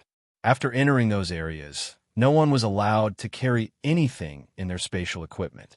Everyone in Shangjing City had to drink water. If someone poisoned their water, the consequences would be unimaginable. Therefore, the water plants in Shangjing City had the strictest security measures. They were directly controlled by the garrison army. The blue road in the plant was used by the technicians in charge of the maintenance of the plant. The technicians in the plant could only enter a few equipment areas and warehouses for maintenance. They could not enter the critical water purification inspection area or other critical areas. The yellow road in the plant was used by the logistical and administrative personnel. The logistical and administrative personnel could not enter the red and blue areas either. This way, the water plant was easy to manage. Everyone's responsibilities and areas of activity were clear at a glance. Inside the plant, soldiers of the garrison army could be seen holding onto their posts with live ammunition. The young man who bought the book walked through the blue road and entered a maintenance warehouse. He met some familiar people along the way. Everyone called him Xiao Lu. Xiao Lu was very popular. He was hardworking and polite to everyone. He was a skilled worker in the water plant. "Master, I bought the book you wanted," Xiao Lu said respectfully as he came to the maintenance warehouse. He took the book and walked directly to an old master in his 50s who was repairing a 3-meter-tall pressurized boiler. "Put the books in the reference room. The water divider of number 4 workbench is broken. Repair it with the hot melt welding method. Remember to make the welding surface smooth." The old master who was repairing the boiler just threw a glance at Xiao Lu before leaving him alone. "Okay, just wait and see. I'll definitely do a good job." Xiao Lu put the book in the reading room with a smile. Then, he came to the number 4 workbench and began to take out the grinding wheel, hot flux, steel bar, and groove mold. He was ready to weld and repair the drainage groove on the workbench. Hot melt welding was the process of igniting the hot flux and using the high temperature generated by the hot flux to melt the steel bar, allowing the steel bar to flow along the groove mold and solidify. After cooling down, the welding effect would be achieved. In this world, hot melt welding was the most common metal welding method. Xiao Lu was already very familiar with this job. He first used a grinding wheel to clean the places that needed to be welded. Then he designed and fixed the groove mold and the steel bar. Then he poured in the hot flux, put on a tea-colored crystal mask, and ignited the hot flux. In the midst of the flying hot sparks, the ignited hot flux quickly melted the steel bar and flowed into the groove mold. Xiao Lu was very focused and did his job skillfully. Even with the old master beside him, no one could find any fault with him. No one would have thought that this Xiao Lu had just met with Dark Demon in the bookstore and had even promised to make the vanishing shadow poison for him in 3 days. Poison Demon? Xiao Pingon opened his eyes in the carriage and softly muttered these 3 words. Xiao Pingon didn't think that Dark Demon and Poison Demon would meet today and that he would be able to find Poison Demon's tracks so quickly. What Xiao Pingon didn't expect was that Poison Demon had already snuck into Shangjing's White Dragon Cave water treatment plant. In the entire Shangjing, almost a quarter of the people drank the water from Poison Demon's water treatment plant. This made Xiao Pingon shiver.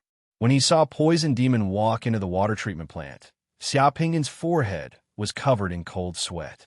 What Poison Demon wanted to do in the water treatment plant, it was obvious even if one used their toes to think.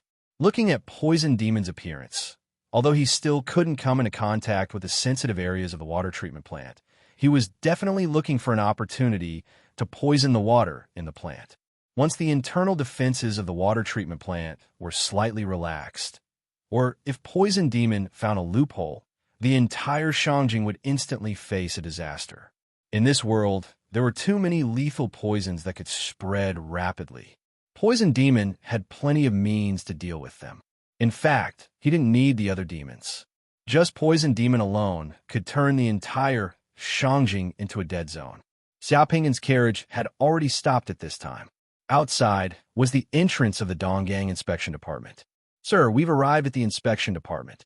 The carriage driver was outside the carriage and respectfully opened the door for Xiao Pingon. Xiao Pingon could see that Luo Laoji and his dog had already walked out of the gatehouse and were smiling at the entrance, respectfully welcoming his arrival. Yes, this was also the treatment that only the envoy inspectors received. Xiao Pingon didn't get off the carriage. Instead, he directly ordered, "I remember that I still have something to do. Go to Qinyuan Street, quickly," Xiao Pingon said to the carriage driver. The carriage driver who opened the door for Xiao Pingon didn't say much. He only bowed slightly, closed the door again, and got into the carriage. Then, he turned the carriage around, waved the horsewhip, and drove the carriage quickly down the road. Luo Laoji, who was at the entrance of the inspection department, stroked his dog's head and looked at Xiao Pingon in confusion. He didn't know why Xiao Pingon had come to the entrance and then left. Because Xiao Pingon said to go faster, the coachman drove the carriage so fast that it almost flew on the road. In less than an hour, the carriage crossed half of Shangjing City and arrived at Qinyuan Street.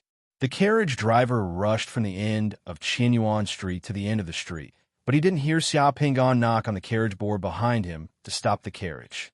The carriage driver thought that Xiao Pingon had forgotten, so he couldn't help but stop the carriage, wanting to ask Xiao Pingon where he was going. However, when he opened the door, there was no trace of Xiao Pingon inside the carriage. Yesterday, the Shadow Squad had made another great contribution. Although Lan Wuwei, who was the messenger, didn't participate in the fight, he was also a meritorious person and was rewarded by the Shadow Squad. Today, Lan Wuwei was in a good mood. He was drinking tea at the counter, playing with 2 walnuts, and waiting for customers to come. Lan Wuwei calculated that if he made 2 more contributions in this position, he would be able to retire and thoroughly enjoy life. It would be great if the person who contacted Xiao Pingon could lock onto the traces of one of the 5 demons. Then, Lan Wuwei saw Xiao Pingon, who had transformed into Yang City, walk to the fearless house under the guidance of a doorman. Cough, cough, cough. Lan Wuwei's expression froze. Then he choked on his tea and coughed. What poison demon? In the secret room of the fearless house, Lan Wuwei nervously swallowed his saliva when he heard Xiao Pingon say those 2 words. Poison Demon was the greatest threat. The Shadow Squad was currently mobilizing their forces to search for Poison Demon. Unexpectedly, that person had actually practiced with Xiao Pingon again and told Xiao Pingon about Poison Demon's traces. This was too shocking. How could that person lock onto the five demons one by one so quickly? However, this wasn't a problem that Lan Wu-wei could worry about. Yesterday, that person had locked onto Aqua Demon's traces, which was enough to prove the accuracy of that person's information. What does that person want this time? Lan Wu-wei asked carefully.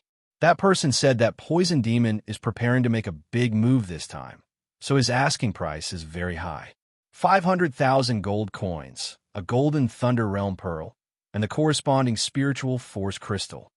Golden Thunder Realm Pearl? Lan Wu-wei frowned. Money was easy to negotiate, but he didn't know whether there was a Golden Thunder Realm Pearl or not. Therefore, he didn't dare to agree rashly. Does that person have any other conditions? That person requested that this operation against Poison Demon must be carried out according to his request. What? That person wants to command the Judgment Army's operation? Lan Wu-wei looked at Xia Pinggan in disbelief. Instinctively, he wanted to say that it was impossible, but he restrained himself. That person said that if we don't follow his request this time, he might not be able to provide us with information about the five demons in the future. If the Shadow Squad dealt with Poison Demon like how they dealt with Aqua Demon last night, no matter how stupid Dark Demon was, he would guess that he might have been exposed and would escape in an instant. Therefore, if he wanted to continue fishing, he couldn't let Dark Demon suspect that he had been exposed. Instead, he had to think of a way to get rid of Poison Demon and stabilize Dark Demon. Among the five demons, it was said that Dark Demon had the most subordinates. At this moment, Dark Demon hadn't contacted his subordinates, so Xia Pinggan didn't know who Dark Demon had. If Dark Demon was really cut off, it would be more difficult to find Corpse Demon and Dream Demon. As for the Golden Thunder Realm Pearl, others might not have it, but Xia Pinggan didn't believe that the Judgment Army and the Imperial City didn't have such an important pearl. Actually, it was a bit risky to ask for the Golden Thunder Realm Pearl, as it would make others suspect him. However, Xia Pinggan felt that Beitang Wanchuan and Lin, he might have already guessed something. They just had a tacit understanding. He wasn't a cheap laborer. He needed money and resources to strengthen himself. It was that simple. Everything had a price. This time, Xia Pinggan stayed in the Fearless House for a long time. It wasn't until the afternoon that Xia Pinggan happily and leisurely returned to the inspection department. At this moment, Xia Pinggan was in a good mood. Everything was as he had expected. He had already obtained the precious Golden Thunder Realm Pearl. He had just gone to the bank and exchanged gold notes for quite a few gold coins just in case. Furthermore, the Judgment Army's operation against Poison Demon would be carried out according to his method, so as not to scare Dark Demon. Everything in the inspection department was as usual. Those who were patrolling, and those who were resting. After the announcement of the bonus plan, everyone in the inspection department was much more respectful when they saw Xia Pinggan. After returning to his office, Xiao Luo had just sat down and was happily drinking the tea that Wei Miyu had brewed for him when Shi Dafeng knocked on the door. He carefully came to Xia Pinggan's desk and stood in front of it to report. "Sir, that prisoner wants to see you." "Prisoner? That prisoner?" Xia Pinggan was stunned. "It's that high-level martial artist." Chapter 285. That strange martial artist wanted to see him? Too many things had happened in the past few days, so Xia Pinggan did not pay much attention to the prisoner locked up in the prison of the inspection department. He did not expect that person to want to see him. Even though he felt it was strange, Xia Pinggan's curiosity made him decide to see that person and see what he had to say. In the interrogation room of the prison, Xia Pinggan once again saw that person. Messy hair, a face full of scars, and a body emitting an aura like that of a raging lion. Even though he was sitting on the interrogation chair fixed to the ground, that person still gave people a sense of oppression, making people worry that he would explode. The two internal guards in the interrogation room were slightly nervous. Their 4 eyes were fixed on that person. The internal guard's hand was on the baton at his waist. He was ready to pounce on that person and give him a good beating if he made any strange movements. That person only used an indifferent gaze with a trace of disdain to look at the internal guards in the interrogation room. His scarred face did not have a clear expression, but his slightly raised mouth seemed to be mocking them. Hearing the door of the interrogation room open, the man turned his head and glanced at Xia Pingon, who had just entered the interrogation room. Only then did his eyes move. Qi Dafeng followed Xia Pingon into the interrogation room. Xia Pingon calmly sat behind the interrogation table before looking at that man. I heard you wanted to see me. What's the matter? That man looked at Qi Dafeng and the two internal guard in the room and calmly said, I only want to talk to you. Get the others out. Qi Dafeng did not think that the prisoner would make such a request. After being stunned for a moment, he flew into a rage and slammed the table. Bastard, what do you want to do? What do you think this is? Do you think you can be so picky? You're called Qi Dafeng. As for the other two, one is called Changheng City and the other is called In Yuda. The angry lion-like man looked at the three people in the room and coldly said, You are all normal people doing normal jobs. You are not bad people, and you're all earning money to support your families. Even though you work at the inspection department, you are still normal people. If you hear what I have to say, you will regret standing here. That will not do you any good. Qi Dafeng's expression slightly changed. He wanted to say something, but Xia Pingon slightly waved his hand. He is right. You guys leave first. I will interrogate him alone. Sir, be careful.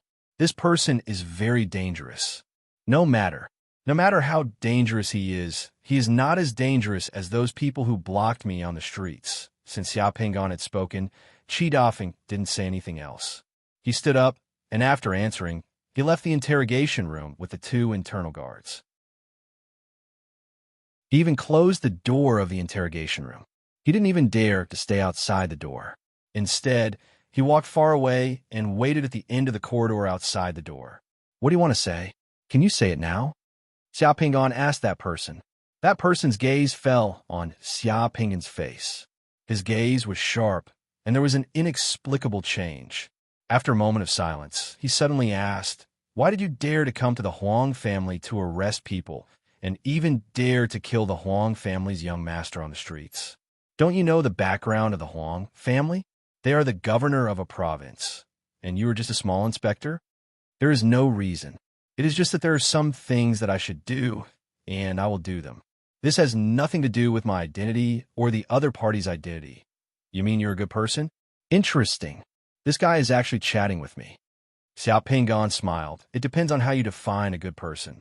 In the eyes of the Huang family and many people, I might be the most evil person in the world.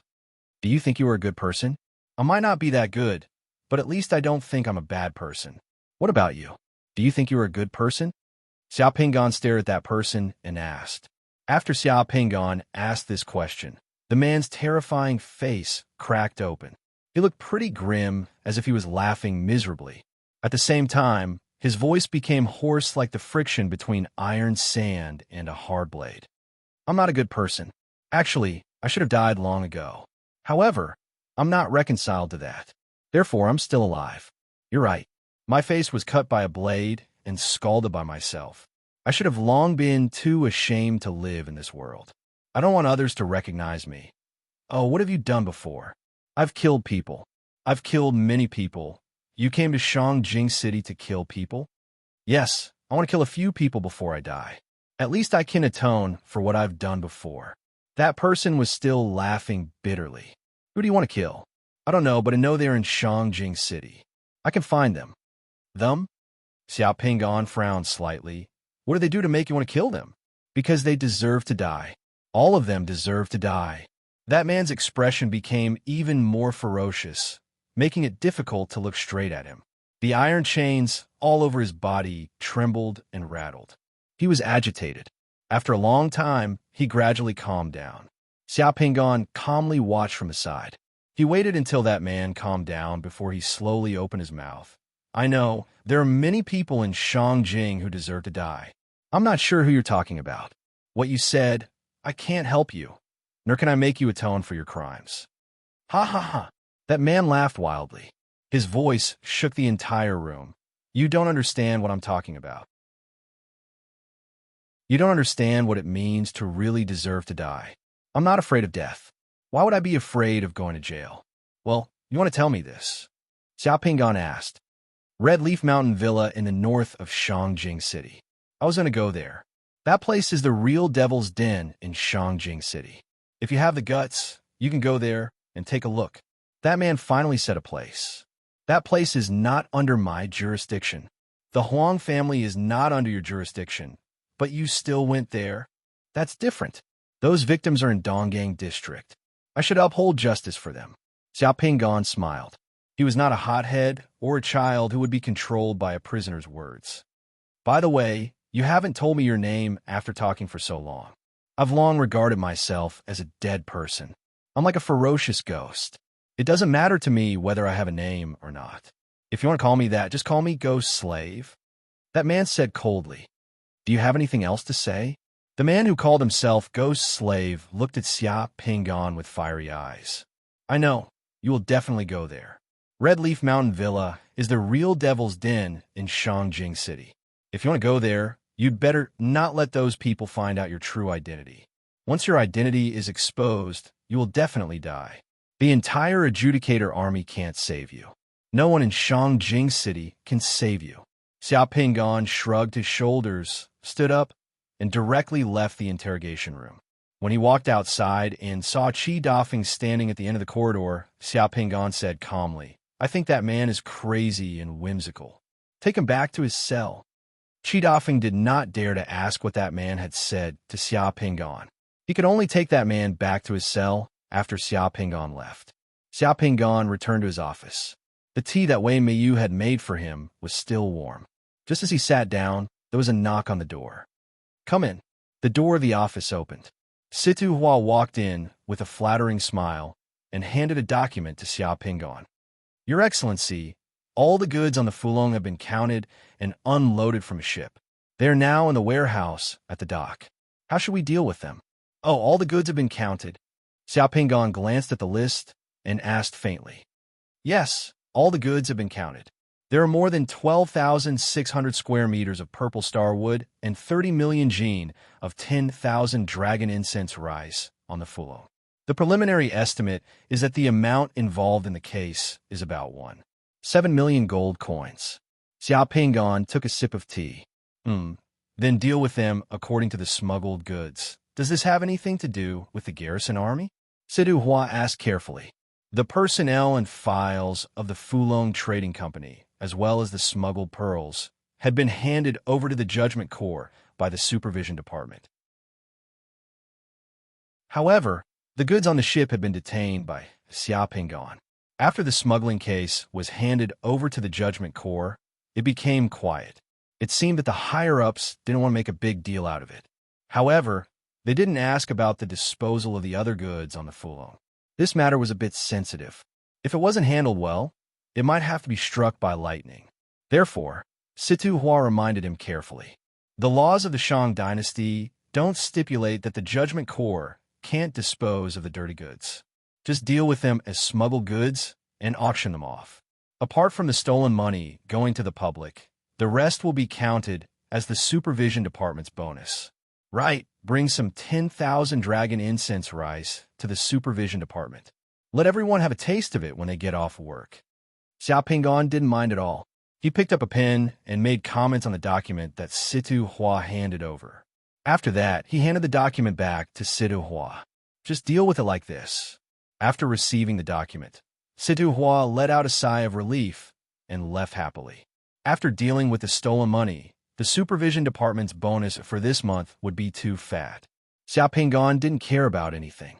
Because he had handed over the smuggled goods to Lin Yi and handed the knife to Beitang Wangchuan, Lin Yi and Beitang Wangchuan wouldn't ask him to return those goods to the Fulong Trading Company. Therefore, he would just treat it as a benefit. He wanted to let the people of the Judgment Corps know the consequences of offending him. After Situ Hua left, Xiao Pingan sat on the big chair and looked at the bustling people on the street outside the window. His eyes narrowed. Red Leaf Villa? What's there? Ghost Slave said that Red Leaf Villa was the Devil's Den in Shangjing City. Ghost Slave was going there to revenge and kill people. Ghost Slave's words had successfully aroused Xia Pingan's curiosity. Today's second chapter is a little late. Chapter 286. However, Even though he was curious, Xiao Pingan didn't plan to go there immediately. He had a lot of things on hand now. The threat of the Blood Demon Church and the Huang family had not been completely resolved. He had to deal with them one by one first.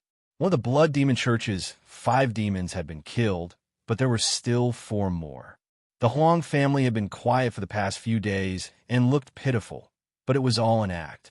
This was because the Six Sun Realm top-notch killer that the Huang family had hired would arrive in Shangjing City in about 10 days.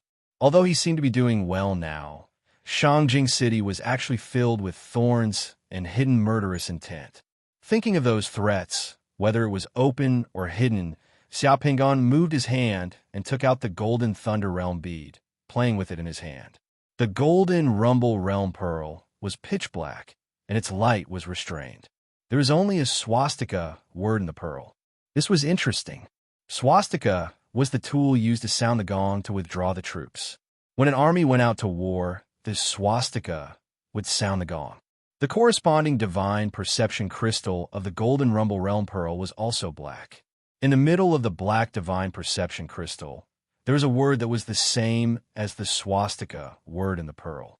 Xiao Pingan didn't expect the Golden Rumble Realm Pearl to be so strange. This Golden Rumble Realm Pearl didn't have a person's name or event, only the name of an item. Could it be that this Golden Rumble Realm Pearl only needed to create a swastika to fuse with it? Xiao Pingan pondered as he played with the Golden Rumble Realm Pearl. Facing threats, increasing one's strength was the most effective way to resolve them. With this thought in mind, Xiao Pingan's heart skipped a beat, and he pulled the rope beside the table. There was a small device on the rope that was connected to a copper bell in the secretary's room through a copper pipe. Once he pulled it, the secretary outside would hear it.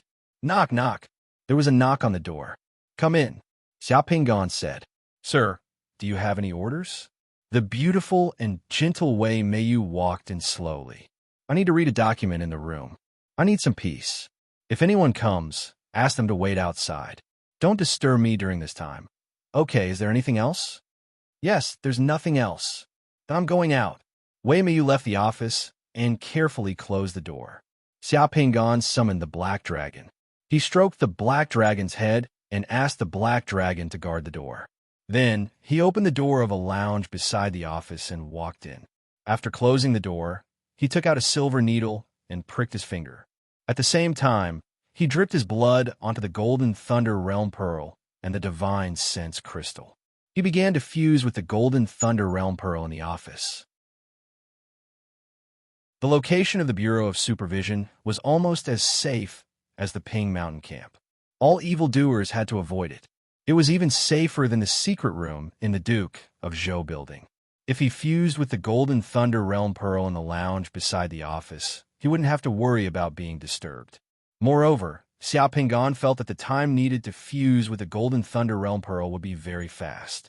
Therefore, he might as well fuse with it here. Xiao Pingan had fused with the Divine Sense Crystal as a precaution. He wanted to see what the reference answer of the Golden Thunder Realm Pearl meant.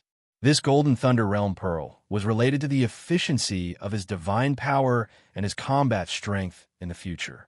He couldn't afford to make any mistakes. Therefore, Xiao Pingan had to be very careful. The Golden Thunder Realm Pearl absorbed the Divine Sense Crystal that came into contact with Xiao Pingan's blood first. Then, the Golden Thunder Realm Pearl slowly turned into a black cocoon of light and enveloped Xiao Pingan. The Golden Thunder Realm Pearl and the corresponding Divine Sense Crystal were worth no less than 500,000 gold coins. Xiao Pingan used them just like that. Xiao Pingan opened his eyes and saw that he was in a workshop that was buzzing with activity. The workshop was steaming hot. A large group of topless blacksmiths were busy forging swords, spears, and spears. Scorching hot copper liquid was smelted from the copper ores and rolled in the molds. He stood on a high platform and was dressed in clothes.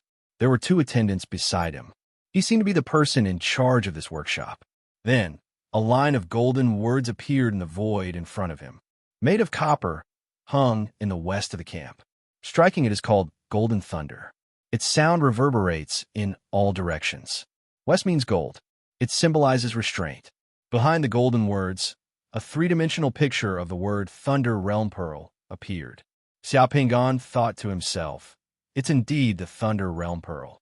That divine sense crystal was wasted. It was just for peace of mind. At this moment, a knight galloped over on a horse and stopped in front of Xiao Pingan. The knight quickly dismounted and passed on the order that the king wanted to refine the Thunder Realm Pearl. The Realm Pearl was not difficult, but it could also be as difficult as ascending to the heavens. For those who had seen the Thunder Realm Pearl, fusing with it was very easy.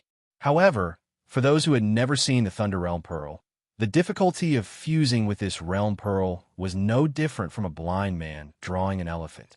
Less than 15 minutes after entering the lounge, the cocoon of light on Xiao Pingan's body disappeared. There was a new tower to the west of his secret mandala. There was a copper Thunder Realm Pearl hanging on the tower. The divine power in the vault of heaven of the temple increased by 60 points. From 3,995 points, it officially broke through the 4,000 points mark and reached 4,055 points. The fusion of the Realm Pearl was complete. Xiao Pingan did not know how much divine power other people would gain by fusing with this Realm Pearl. However, when he fused with it, he made more than one Thunder Realm Pearl. In addition to the Thunder Realm Pearl used in the military camp, he made dozens of Thunder Realm Pearls of various sizes. He directly used the Thunder Realm Pearl to make a set of percussion instruments with different timbres. After he presented this set of Thunder Realm Pearls, the world of the Realm Pearl shattered. Xiao Pingan reckoned that when he fused with this Realm Pearl, he might have accidentally created history again. Therefore, the rewards he received seemed to be much more than before. When he came out of the lounge, nothing changed in the office. No one came to look for Xiao Pingan at all. Xiao Pingan sat behind his desk and picked up a document and read it leisurely. The document was the report of the teams patrolling the East Harbor District every day. There was a copy of these reports on his desk every day. It was convenient for him to control the situation in the East Harbor District. After reading a few reports, Xiao Pingan's interest was gone. He reckoned that nothing would happen to the inspection department today. Xiao Pingan prepared to leave the inspection department. However, at this moment, he heard footsteps coming from the secretary's office. It seemed that two unfamiliar footsteps had arrived outside the secretary's office. Hello, may I ask if Lord Inspector is here? I am Shengyi Dao from the Huilong Inspection Department. I met Inspector Xia at the Peach Blossom Bridge previously. This is Huilong District Police Station's Deputy Chief Ji Lingyun. A man's voice sounded from outside. He was very polite. Oh, Lord Inspector is reading documents in the room. Just now, he ordered that no one is to disturb him. Please wait here for a moment. When will Lord Inspector be free? The voice asked again. I'm not sure either. Then we will wait here for a moment. The other voice said weakly. Xiao Pingan glanced outside with his remote vision ability. He saw a bald summoner from the Huilong Inspection Department talking to Wei Meiyu in the secretary's office outside with a man in a high-ranking police uniform. Xiao Pingan had seen the bald summoner when he was fighting with the water demon at the Peach Blossom Bridge. He was indeed a summoner from the Huilong Inspection Department and was Mu Lanwei's subordinate. However, it was Xiao Pingan's first time seeing Ji Lingyun, the deputy chief of the Huilong District Police Station. It was strange. He didn't know what these two people were doing here. Meiyu, I have finished reading the documents. Let them in, Xiao Pingan said softly in the room.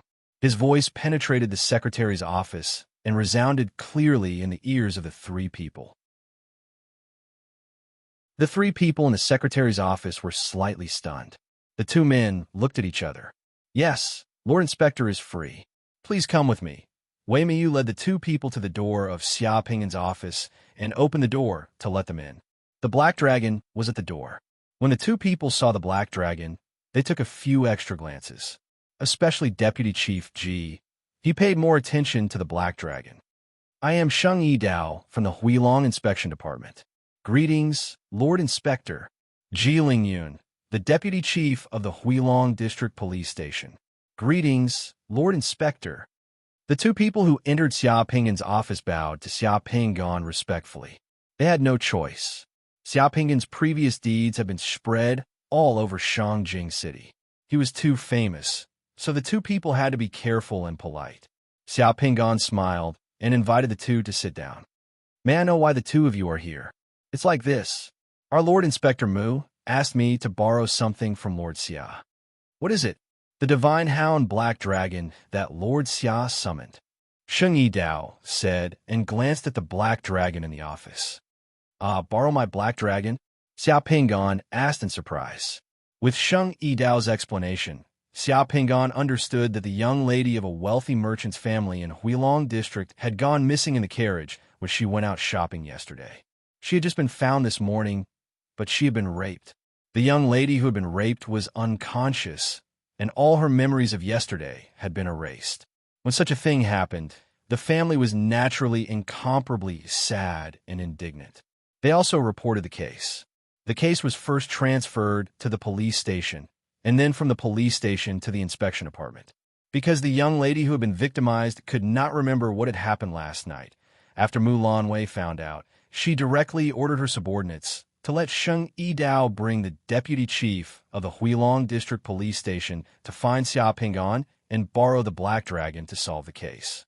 The divine hound Black Dragon was also famous.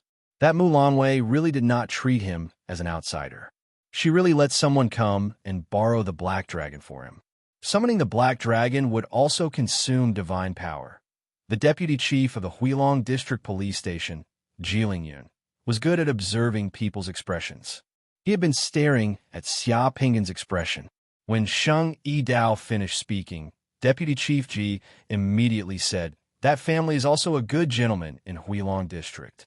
They often help the poor and donate money to relieve the disaster victims. They're also a big taxpayer. Since such a thing happened to their family, we all attach great importance to it. That good gentleman knows that Lord Xia can summon the divine hound and is willing to pay 10,000 gold coins for Lord Xia's divine hound to make a trip. It could be considered a small gift to Lord Xia." As Deputy Chief Ji spoke, he directly took out 10,000 gold coins and handed it over. You're welcome. You're welcome. It's my duty to do this kind of thing." Xiao Pingan called the Black Dragon in front of him with a serious face and stroked the Black Dragon's head. "Black Dragon, oh Black Dragon, follow them and find that trash. You're a sensible dog and can earn money by yourself. Go, we'll rely on you to uphold justice. Woof, woof." The Black Dragon barked twice and wagged its tail. "Okay, the Black Dragon has agreed. You can take the Black Dragon away. Take the Black Dragon to meet that young lady. Then you just need to follow the Black Dragon. As long as that person is still in or near Shangjing City, the Black Dragon will definitely be able to find him. If that person has already left Shangjing City by airship or other means of transportation, as long as you dare to chase, the Black Dragon can also take you to chase after him. You can find him at the ends of the earth." Xiao Pingan said to the two people. "Thank you, Lord Xia." Both of them heaved a sigh of relief. After the two people left with the Black Dragon, Xiao Pingan held the 10,000 gold coins on the table and smacked his lips. He didn't know whether to cry or laugh. Damn it. Isn't it infuriating? As a dream soothsayer, I spent so much effort to buy a building, renovate it, and even hired people to look after the shop. In the end, I earned less money than a dog. Chapter 287. This realm bead is a summoning realm bead. If you succeed, you can summon a variety of saws at will. It can be used in many situations. This summoning realm bead is very famous. Everyone should know that even if you don't need a divine sense crystal, the success rate of its fusion is as high as 99%, and the mortality rate is less than 0.1%. After a successful fusion, you can obtain more than 15 points of divine power. This is the most friendly realm bead for summoners. Its starting price is 1,500 gold coins, and each increment must be no less than 20 gold coins. In the earth-ranked large auction hall of the Rock King Auction House, an auctioneer wearing white gloves raised a realm pearl in his hand and introduced it to the auctioneers in the hall. On the few large screens in the auction hall, the projection of the realm pearl was displayed. On the projection, Xiao Pingan saw the words Lu Ban made saw on the realm pearl. No wonder the fusion success rate of this realm pearl was so high. As long as one had a normal IQ, fusing with this realm pearl was indeed simple. However, the starting price of this realm pearl was indeed very high. It was 500 gold coins higher than Xia Pingon had expected. It was not just this realm pearl. Xia Pingon realized that the price of the realm pearl in the Rock King auction house today was clearly much higher than the last time he was there. Many realm pearls that appeared in this kind of ordinary auction just now had a final price of 5,000 gold coins. Under most circumstances, the price of a realm pearl in an ordinary auction would not exceed 5,000 gold coins. The atmosphere in the auction hall today was also a little restless. Many people who came to the auction were bidding very fiercely. This was an ordinary auction in the Rock King auction house. One could enter by buying a ticket. The auction hall was crowded. Xia Pingon, who had transformed into Yang City, sat at the back of the auction hall in the middle of the hall. He was not conspicuous at all. He had already fused with the large pile of realm pearls and elixirs that were being auctioned in front of him. He was not interested, nor did he raise his card. This realm pearl of Lu Ban made Saw was one of his goals today. The Black Dragon had lived up to expectations. After being borrowed for 4 hours yesterday, he found a murderer. It was said that the murderer was a bounty hunter who committed the crime after seeing the beauty. He did not expect to be caught so quickly. Because the Black Dragon had solved another case, the Black Dragon's reputation had spread and brought a lot of attention to Xia Pingon. This morning, Xia Pingon went to the inspection apartment and heard a group of people from the inspection apartment joking about the Black Dragon. They might as well go to the capital. In the future, such cases could be contracted by the inspection department of Donggang. That would save them a lot of trouble. That was a bad idea. However, the Black Dragon had solved another case in the Donggang district today. The safe of a jewelry store was broken into last night, and thousands of gold coins worth of property were lost. There were traces of damage caused by spells at the scene. The case was sent to the inspection department, and Long Chao's team too took over. Xia Pingon asked Long Chao to take Black Dragon out. In the afternoon, they caught another person. The perpetrator was a reserve summoner who had just arrived in Shangjing City and was living a poor life. After spending all his gold coins, he was unwilling to become a bounty hunter and wanted to take risks to make a fortune. In the past, such summoner cases were actually very difficult to solve. The summoner who committed the crime ran away after getting the money. There were no witnesses or other clues. As long as no one died or did not provoke anyone powerful, the Judgment Army and the Inspection Department would not pay too much attention to it. They would just file a case and would not let anyone follow up on it. The key was that there were not so many summoners who had the resources and energy to track down these headless robberies. Therefore, when it came to solving such robberies, most of the time, it depended on luck. But with the Black Dragon, everything was different. This kind of case had actually become easy. The Black Dragon could wander around the scene and lead the inspection department's team to catch the thief. Everything was that simple. The bidding in the auction was very fierce. In just a moment, the price of this Luban made with a saw boundary bead broke through 2,500 gold coins. After the price reached 2,500 gold coins, the number of people bidding suddenly decreased a lot. Although this boundary bead was easy to fuse and would not kill people, it did not provide much divine power after all. The saw that could be summoned did not seem to be very useful in the eyes of many people. 2,620 gold coins. Number 874 in front raised his card and increased the price. 2,650 gold coins. Number 1130 increased the price. 2,670 gold coins. Number 364 also increased the price. Several people were increasing the price. The price of the Luban made with a saw boundary bead soon reached 2,700 gold coins. At this time, the people who bid before each bid took a longer time to consider. 2,740 gold coins. 2,740 gold coins. Is there a higher bid? The auctioneer asked from above. 2,800 gold coins. Xia Pingon finally opened his mouth. He raised the bidding card of number 619 in his hand. The people in front turned their heads to look at him. 2,820 gold coins.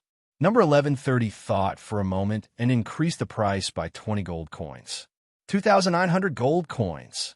Number 1130 had just put down his bidding card when Xia Pingan immediately increased the price again without thinking. Xia Pingan's momentum of bidding immediately overwhelmed number 1130, who wanted to raise his card. No. 1130 hesitated for a moment and finally did not raise his card again. In the end, Xia Pingan won the Lubon made with a saw boundary bead with a price of 2,900 gold coins. The auction continued. Xia Pingan spent most of the time waiting. When it was the turn of the target boundary bead that he had not fused with, he quickly raised his card and decisively received the boundary bead. When the auction ended, Xia Pingan had bought a total of 8 boundary beads and spent 24,560 gold coins. He really spent money like water. In addition to the Lubon made with a saw boundary bead, 5 of the other 7 boundary beads were godly power boundary beads. They were righteousness above family, Gon Luo bowing to minister, song with sword, righteousness of Shui country, and cunning rabbit has 3 burrows. The main character of the last 3 boundary beads was a follower of Meng Changjun called Feng Quan. It was a coincidence that all 3 of his boundary beads appeared in this auction. Xia Pingan bought all of them. There were also 2 boundary beads that were very strange. The auctioneer introduced one of them as Builder's Boundary Bead. It was said that after fusing with it, one could use a spell to turn mud into bricks, summoning bricks. Therefore, it was named Builder's Boundary Bead.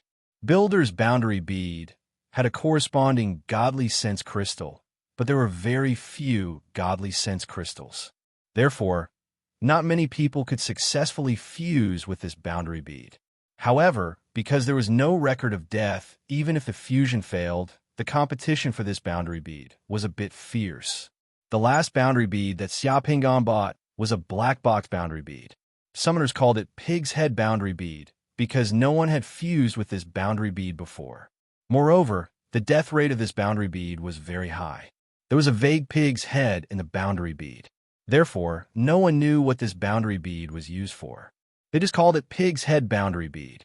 The boundary bead that could allow summoners to summon bricks had the word Tao Kin in it. At that time, Xia Pingan knew what this boundary bead was about at first glance. As for the Pig's Head Boundary Bead, that no one knew what it was for, there were the words Dethroned Emperor Song conferred Pig King in it. Xia Pingan also understood at once. Dethroned Emperor Song Lu Zai was a weirdo among weirdos and scumbags among scumbags. He didn't expect this guy to have a boundary bead. The only reason why the people who obtained this boundary bead couldn't fuse with it successfully was that they weren't as crazy as Lu Zai. This boundary bead that Dethroned Emperor Song conferred Pig King was the cheapest of all the boundary beads that Xia Pingan auctioned tonight. He only spent 360 gold coins to get it. After the auction ended, Xia Pingan went to the payment counter and paid the money. Then, he kept the 8 boundary beads that he had obtained from tonight's auction into the space warehouse. When he walked out of the Rock King auction house, it was already late at night. The night market outside the auction house was still bustling with activity. The gas lamps on the street illuminated the entire street brightly. There were people coming and going everywhere. The stalls were still there. Many people who participated in the auction had left in carriages. Xia Pingan strolled toward the Duke of Zhou's building. He wondered how much divine power he would have after completely fusing with these 8 boundary beads. Oh right, there was also the boundary bead that Dethroned Emperor Song conferred Pig King. He wondered what kind of spell he would obtain after fusing with it. After fusing with so many boundary beads, Xia Pingan was looking forward to fusing with the boundary beads the most. Instead, he was looking forward to those strange black box boundary beads or boundary beads that few people had successfully fused with. He felt that those boundary beads were challenging enough to arouse his curiosity and desire to explore. After taking a few steps on the street, Xia Pingan frowned slightly.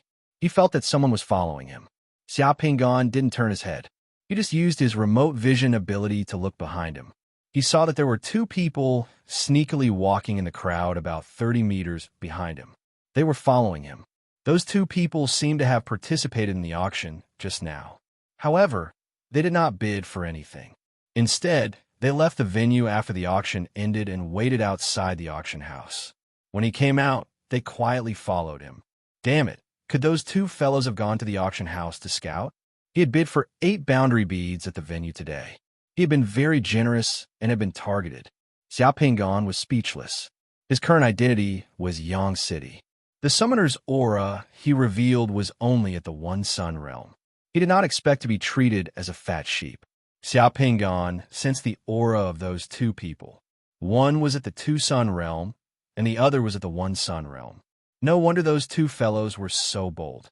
It seemed that there were indeed a lot of summoners in Shangjing City these few days.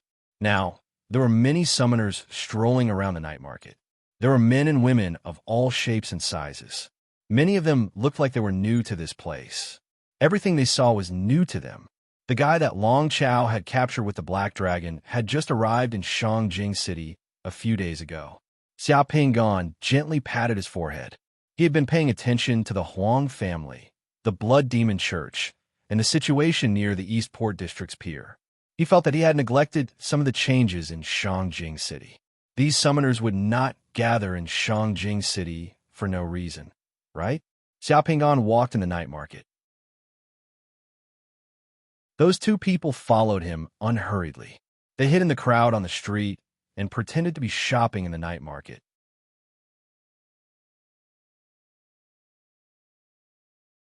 Chapter 288. As he walked, Xiao Pingan passed by Master Shuyue's Carefree Restaurant.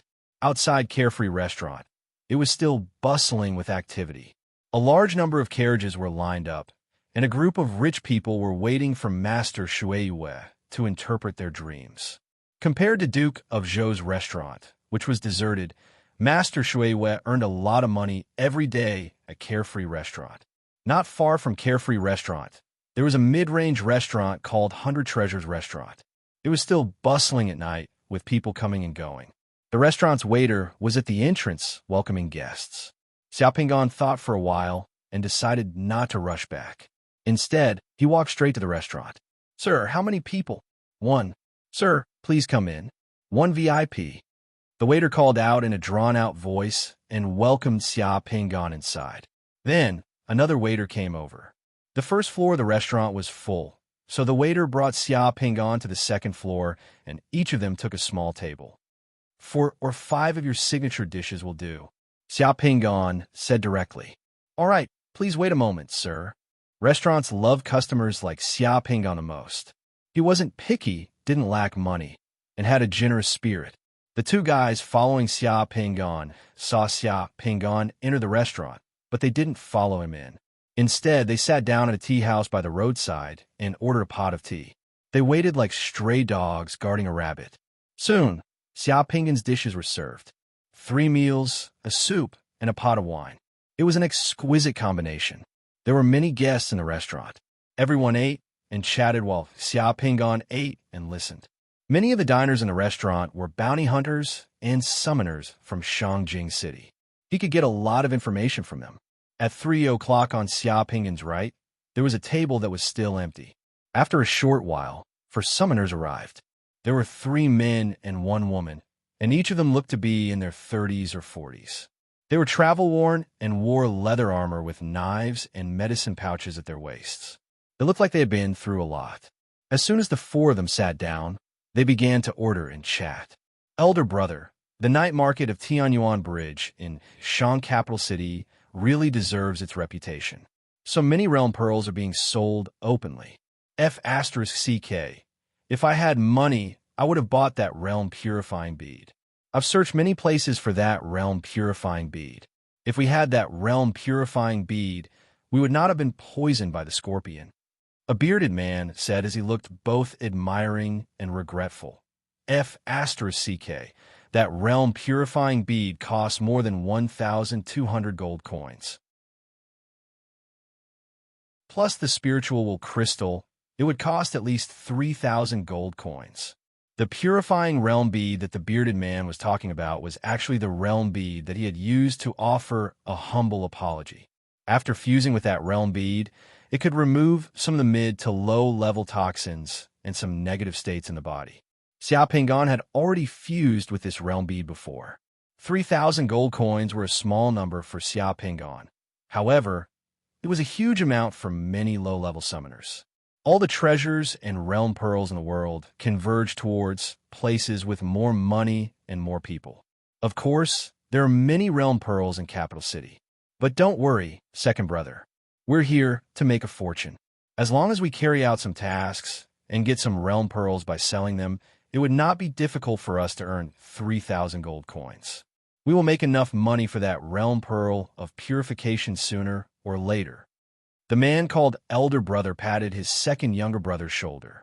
For summoners could only make 3,000 gold coins by carrying out some tasks consecutively if they were lucky. This was the living condition of most of the summoners. Elder Brother, it's said that the Shang dynasty is going to recruit a lot of summoners this time. There are over 10 summoners on our airship today. That girl opened her mouth. I wonder whether the tasks here are dangerous or not. If it's like the Void Secret Realm that we encountered in Wolf Teeth Valley last time, the monsters inside would rush out before those outside rushed in. That would be too dangerous. Don't worry, the Dark Gate in Capital City is in the sea, while the other is in the underground. The Shang dynasty has a solid defense line. Now that the Dark Gate has shown some signs of opening, we don't know what's behind the Dark Gate. Don't worry. Even if the Dark Gate opens, we don't need to rush to the front first. As long as we advance and retreat together with the rest of the team, we will be fine. Hearing the conversation of those summoners, Xia Pingon suddenly remembered that he had almost forgotten about the Dark Gate. As the people at the table chatted, Xia Pingon gradually understood why there were more summoners in Capital City these days. There were 2 Dark Gates in Capital City, one in the sea and the other underground. In order to deal with the danger of the Dark Gate opening, Beitang Wangchuan had issued a recruitment order to greatly increase the rewards for bounty hunters in Capital City and was preparing to form a summoner mercenary corps. Those summoners who heard the news naturally gathered in Capital City from all directions to look for opportunities. After listening for a while, Xia Pingon realized that some of the summoners at the other tables were also discussing topics, such as the rewards offered by the Demon Gate and the Shang dynasty. The One Sun Realm summoners in the Summoner Mercenary Corps will be paid 1 gold coin a day as long as they joined. Their salary would be paid daily, and the rewards for completing tasks will be calculated separately. They would keep all the spoils of war for themselves and the Corps. Just this condition alone was enough to make many summoners rush to Capital City. The summoners in the Judgment Army were the best among the summoners, and the selection process was strict. The One Sun Realm summoners in the Eastport Inspection Bureau only had a basic salary of 39 gold coins a month, which was only slightly better than the One Sun Realm summoners in the Mercenary Corps. Even in Capital City, 1 gold coin was enough for a summoner to live a good life for a few days. For example, a table full of dishes for 5 to 6 people in this restaurant would usually cost less than 10 silver coins. Beidang Wangchuan has been busy with this recently. His Highness the Crown Prince is really busy. Xia Pingon understood. After finishing his meal, he paid 3 silver coins and a few copper coins to the waiter for payment. Then, he went straight down the restaurant. As long as the gold coins in one's hands were not used to buy the Realm Pearl or to buy a house in Capital City, one would realize that it was actually quite easy to spend. 1 gold coin could be spent for many days in Capital City. Xia Pingon. Just as Xia Pingon went downstairs, a voice suddenly sounded behind him. Then, a hand patted his shoulder. Xia Pingon turned his head and saw an excited Chu Yuqian. When Chu Yuqian saw Xia Pingon turn around, he was stunned. He hurriedly withdrew his hand and said with embarrassment, "Brother, I'm sorry. I saw your back just now. You look so much like a friend of mine. I mistook you for someone else." After not seeing him for a long time, Chu Yuqian had grown a small beard. His face was darker and more mature. He was dressed like a bounty hunter, and there were 2 people dressed similarly beside him. Xia Pingon still had the face of Yang City, so Chu Yuqian naturally thought that he had mistaken him for someone else. Xia Pingon smiled and left the restaurant without saying anything. When he walked to the entrance of the restaurant, he heard Chu Yuqian talking to his 2 companions. "I'm not lying to you. I really do know Xia Pingon. He's the envoy inspector of the Eastport Inspection Bureau. We signed up for the Judgment Army together. I didn't expect him to become an envoy inspector after not seeing him for a while. He became an envoy inspector not long after signing up for the Judgment Army. It hasn't even been a year. Don't brag. Maybe they have the same name. You're treating us today. Don't try to go back on your words. Chu Yoqian's two companions didn't believe him at all. The two people in the tea house across the street saw Xia Pingon come out of the restaurant. After looking at each other, they threw a silver coin and followed him out of the restaurant. As they walked, Xia Pingon turned and entered an alley. The two people behind him quickly followed. A few seconds later, there were two soft groans in the alley. Then, Xia Pingon walked out of the alley with two money bags in his hands. He put the money in the bags into his space warehouse and threw the money bags into the garbage. Seeing the patrolling Judgment Army on the street, Xia Pingon went forward and said a few words to the patrolling Judgment Army. He pointed towards the alley. The Judgment Army quickly rushed over and saw two people who had fainted in the alley. Moreover, the two people had bruises on their faces and were tied into a ball by the net technique. They were completely unable to move.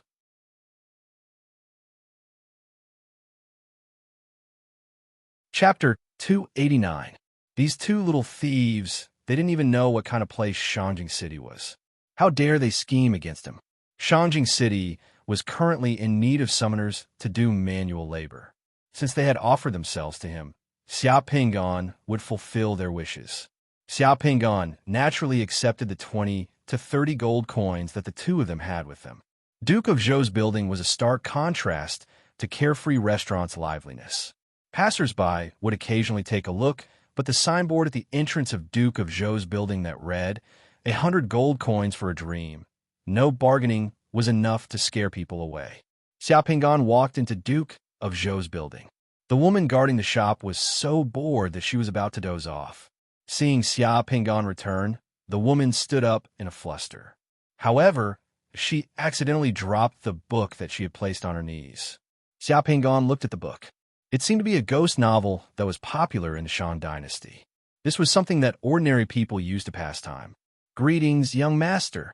The woman was embarrassed and slightly flustered. According to the rules, she had neglected her duty. If she were to be seen reading in the palace by the female officials in charge, it would be a serious crime. If you're tired, go take a rest. We can close the shop earlier today. Xia Pingon smiled and pointed to an empty space in the front hall. I'm going to put a bookshelf here. You could choose a bookshelf tomorrow and buy some books that you like. When customers come, you can let them read while they wait here. You can also read more during normal times so that it's convenient for you to communicate with customers. Let's use the budget of 50 gold coins. As Xia Pingon spoke, he took out a golden banknote worth 50 gold coins and placed it on the table. The woman knew that Xia Pingon was giving her a way out so that she wouldn't be so bored here. In the future, she could stay in the shop and read novels openly. Thank you, young master. The woman covered her mouth and smiled. She wasn't that nervous anymore, and her eyes were filled with vigor. Our Miss is actually very good to us. She doesn't have so many rules, just like young master. The two of you are quite alike. All right, you might as well say that your miss and I are a match made in heaven. By the way, what's your name? Xia Pingon asked. My name is Xiao Dai. Xiao Dai. You can close the shop earlier today. Yes. Xia Pingon directly entered the inner hall and summoned an elite slave soldier to stand guard outside. Then, he entered the underground secret room and prepared to fuse the realm beads. The 8 realm beads today made Xia Pingon's appetite. The beads, come, and of them of places.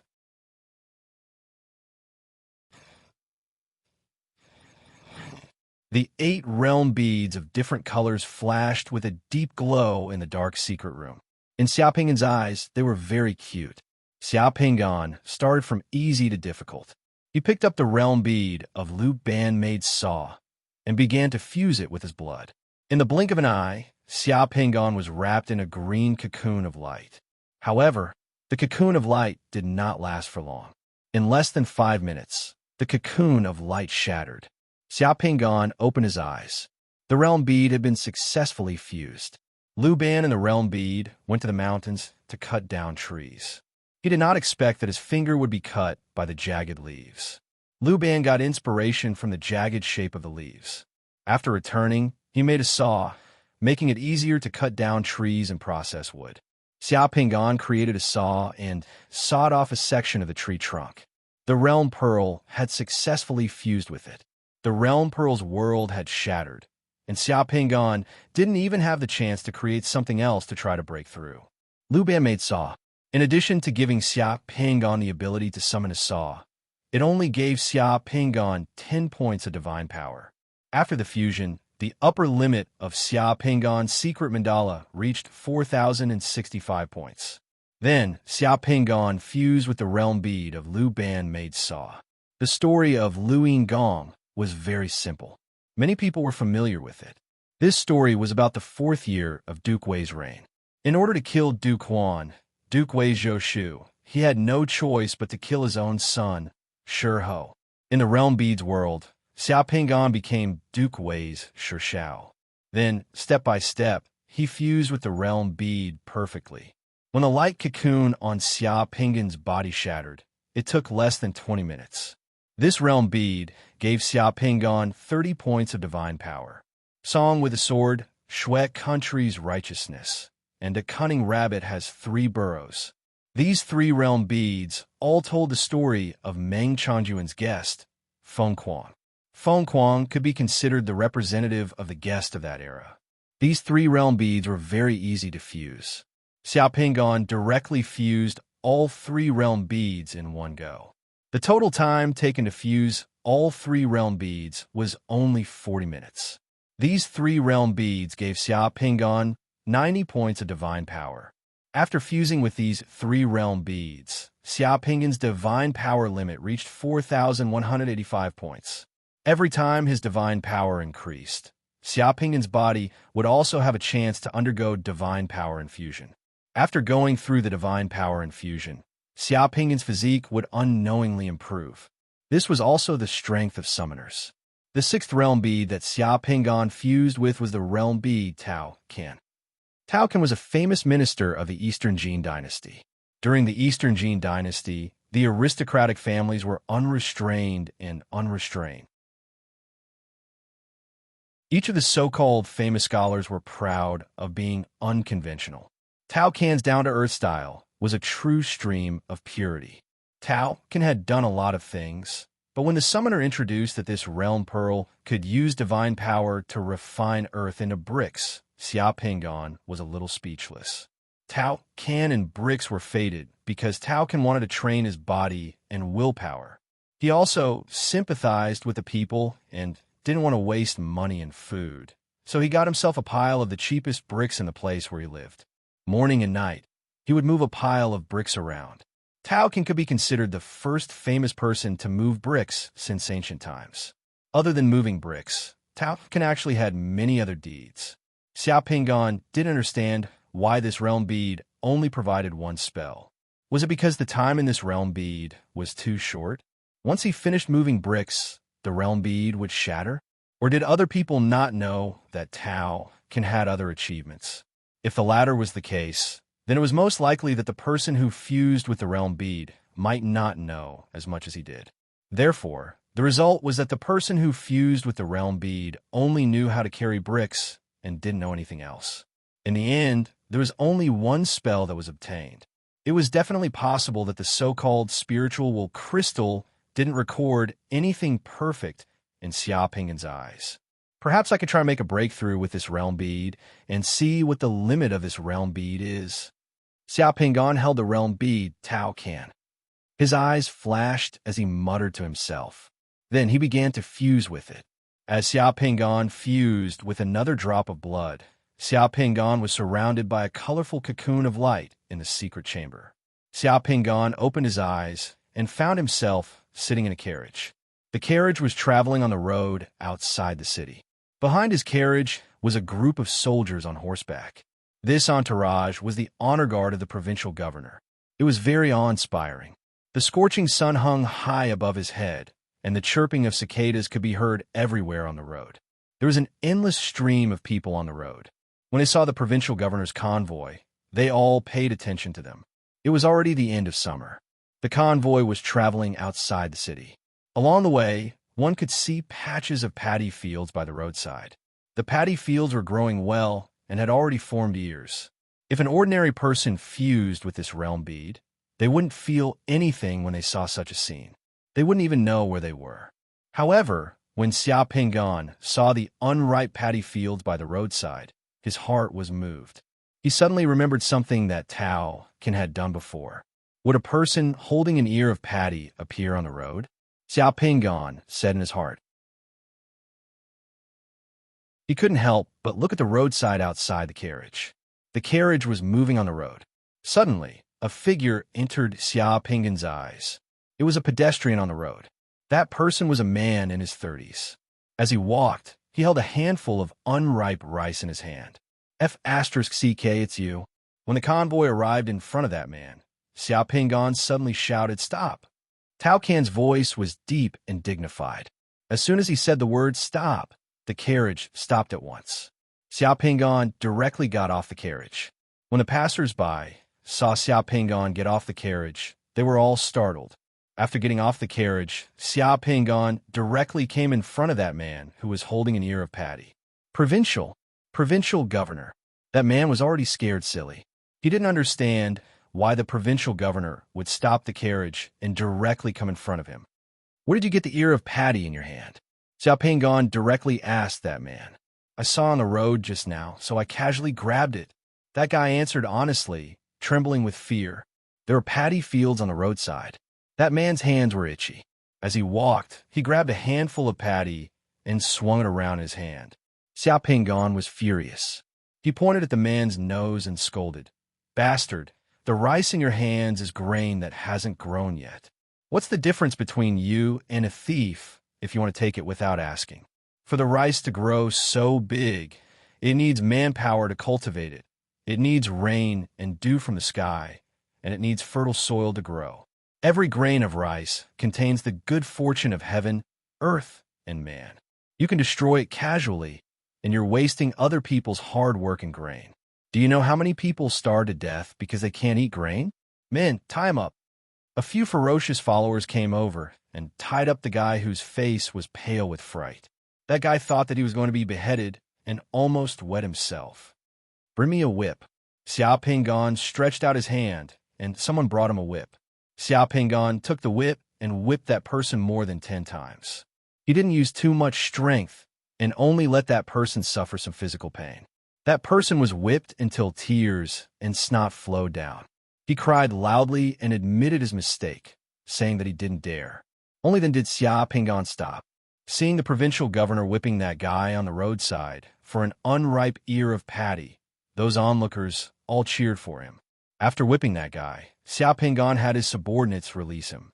After that, he got on the carriage.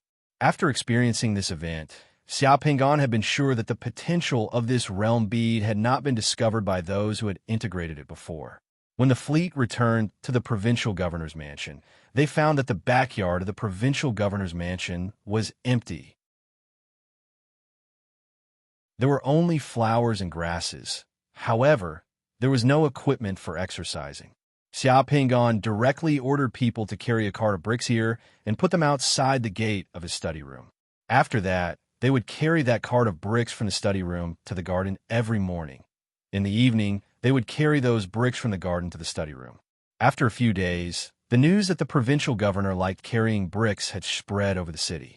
Over 1 hour later, the colorful light cocoon over Xia Pingan disappeared. At the same time, Xia Pingan's body started to crack. After that, Xia Pingan opened his eyes while his eyes sparkled as he revealed a smile unconsciously. At this moment, there was a new sculpture of Tao Kin in the shrine of Xia Pingan's secret mandala. Besides the story of Tao Kin carrying bricks, there were some other stories in the iron sculpture, such as bricks, whips, wood shavings, and bamboo heads, all of which were sparkling. Sure enough, this realm pearl didn't provide just one spell technique, but a total of 4.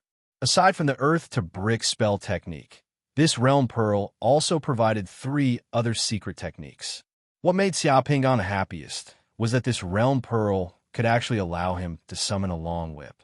Long whips were Xia Pingan's favorite weapon. Because of Tao, Can, and Shigu, Xia Pingan had beaten up a person who was picking up rice ears by the roadside. He did not expect that he could summon a long whip. The other two spells were very special. They were not ordinary summoning spells, but spells that could be cast by summoners. When casting them, they needed to use wood shavings or bamboo heads as props to cast the spells, and they could only be cast with the help of wood shavings and bamboo heads. Interesting, this realm bead was really interesting. This realm bead of Tao can directly increase Xia Pingan's divine power by 80 points. What a great gain! At the thought of the long whip that could be summoned by this realm bead, Xia Pingan immediately consumed 36 points of divine power. With a wave of his hand, a pitch-black long whip appeared in Xia Pingan's hand. This long whip was slightly longer than the black cobra that Xia Pingan used before. It was heavy in his hand. It was also made of metal and interlocked with each other. The whip looked like a rice ear.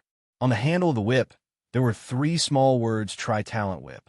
The feeling of holding the whip in his hand was indescribable. It was as if his hand and Xia Pingan's hand had become one.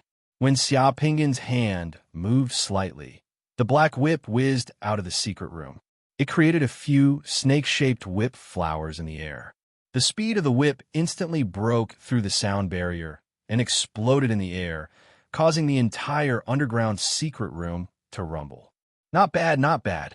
After 2 whips, the feeling of using a whip came back. Xia Pingan was in a good mood.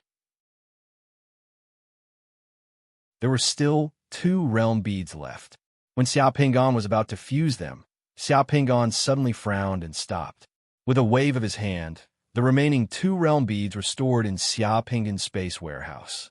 After doing all this, Xia Pingan continued to sit cross-legged on the ground, pretending to be cultivating. 1 minute later, on one of the walls of the underground secret room, a faint shadow suddenly came out from behind the wall and pounced towards Xia Pingan. A cold glint appeared in its hand, and it went straight for Xia Pingan's throat. P.S. A 4,000-word chapter. The next chapter will be updated later.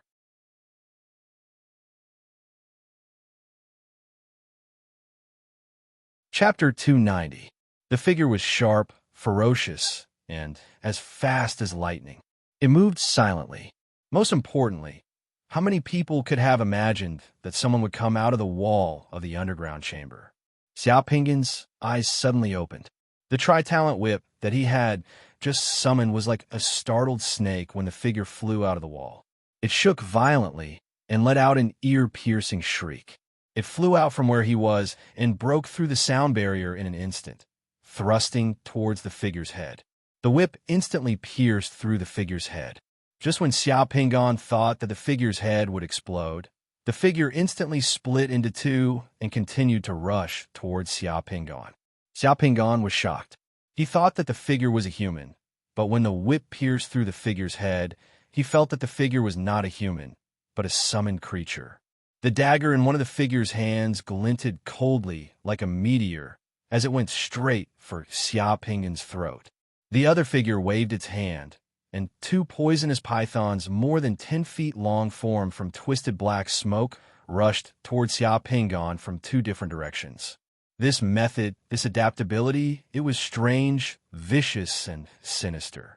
It had the ferocity and swiftness of a martial artist, as well as the strange transformations of a summoner, making it impossible to guard against. If Xia Pingan was still fusing with the Realm Pearl at this moment, he would definitely die. Even if he was prepared, facing such an attack at such a close distance, it would still give him a sense of despair, as if there was no road to heaven and no door to the earth, and he might even panic. The burning Tri-Talent Whip was enchanted with the fireball technique. Once it hit the target, it would not only cause physical damage, but also spell damage.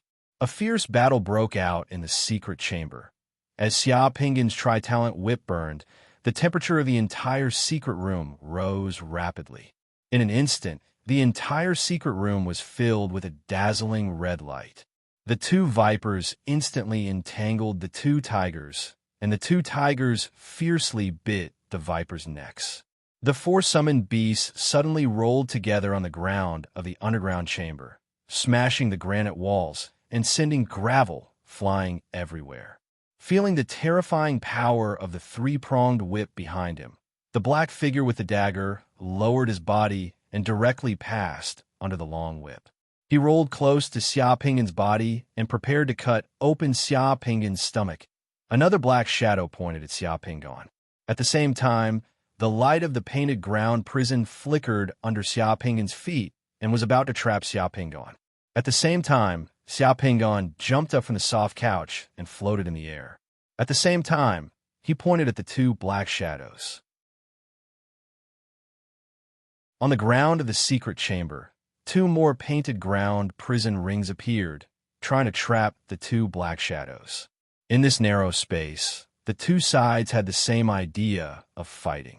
As long as they could trap the other side for a moment, the winner would be decided. The three painted ground prison rings missed at the same time. The two black shadows also jumped up from the ground and pounced at Xia Pinggan, fighting with their lives on the line. At the same time, Xia Pinggan discovered that the bodies of the two poisonous pythons that had entangled the tiger he had summoned were rapidly expanding like balloons. The black poisonous python's body began to emit a dazzling green light, and the two figures that had pounced over were also emitting green light. At this moment, the divine power in the entire underground secret room surged and reached its peak. A thought flashed through Xia Pinggan's mind, and he cried out in his heart, "Not good!" The long whip flew out again, but this time, the long whip didn't attack others. Instead, it wrapped around a lampstand on the rock wall of the secret chamber 7 or 8 meters away. Xia Pinggan's flying body suddenly moved horizontally under the pull of the long whip. He rushed out of the encirclement of the two black shadows and appeared at the entrance of the secret chamber. He wanted to rush out of the secret chamber. Boom! A terrible explosion occurred in the underground chamber. At the same time, the two figures and the two poisonous pythons in the secret room exploded. Dazzling fireballs and flames rapidly expanded in the secret room, devouring everything. The exploding bodies of the poisonous pythons also sprinkled black venom all over the secret room.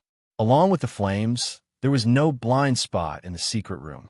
Under the double impact of the explosion and the sputtering venom, the stone slabs, stone stairs, stone tables, stone walls, and furnishings in the secret chamber were corroded, turned black, and then turned into fragments in the flames. Everything happened in the blink of an eye. From a moment the black shadows emerged from behind the walls of the secret chamber until the violent explosion occurred. This period of time seemed long, but it was only 2 or 3 seconds. In the courtyard of the Grand Duke of Zhou's building, the ground where the Grand Duke of Zhou's building was located suddenly arched and cracked like a volcano. The Grand Duke of Zhou's building collapsed with a loud bang. The corridors, pavilions, and attics on the side were smashed into pieces by the violent energy, turning into all kinds of debris and building materials that were scattered everywhere. Not a single window within 50 meters of the Grand Duke of Zhou's building was intact. With a loud bang, they were all shattered. The entire Tianyuan Bridge was alarmed by this huge commotion. It was already late at night, and the people in the night market of the Tianyuan Bridge were sparse. The commotion underground of the Grand Duke of Zhou's building was no different from dropping a heavy aerial bomb. Everyone within a radius of 10 kilometers noticed the changes here. The commotion was too great. At the exit of the secret underground chamber, the door of the secret chamber was smashed into pieces by a huge icicle. Then, Xia Pinggan's figure rushed out from the ground amidst the fireball and flames of the explosion. Wrapped in a water shield, he soared into the sky amidst the flames.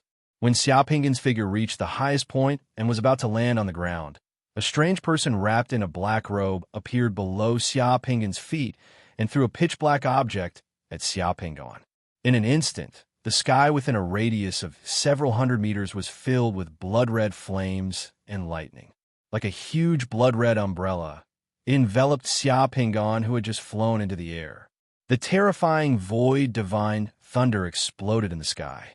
Xia Pinggan, who had rushed to the highest point, along with his water shield, was instantly turned into ashes and vaporized into nothingness by the lightning of the void lightning. No, the strange person wrapped in a black robe also noticed the abnormality. The Xiaopingan in the water shield was too fragile, like a piece of paper. The water shield was real, and it was able to resist the void lightning. However, the Xiaopingan inside the water shield was just an illusion. He had fallen into a trap. Before the strange person wrapped in a black robe could retreat, a brilliant vermilion bird suddenly flew out from the flames and thick smoke at the foot of the Duke of Zhou Tower. It spread its wings in the air and, as fast as lightning and as brilliant as the sun, pounced on the black-robed man. A person in the air could not outrun a winged vermilion bird, so the vermilion bird instantly embraced the black-robed man. The black-robed man's figure instantly melted under the high temperature of the vermilion bird, turning into a cloud of smoke with a bang. Then, the smoke also melted, turning into a palm-sized man with a head and eyes that fell from the sky. At the same time, in an alley more than 300 meters away from the Duke of Zhou Tower, a black-robed figure suddenly appeared and sank into the ground, vanishing in an instant. Xiaopingan's figure finally jumped out from the flames in the secret underground chamber of the Duke of Zhou Tower. Xiaopingan stretched out his hand and caught the palm-sized man that had fallen from the sky, his brows slightly furrowed. The sound of the fire alarm and the clamor had already merged together outside. Several powerful chis were rapidly approaching. The commotion was too great. Xiaopingan looked at the ruins of the Duke of Zhou Tower and cursed. Then his figure slowly faded and disappeared in the blink of an eye.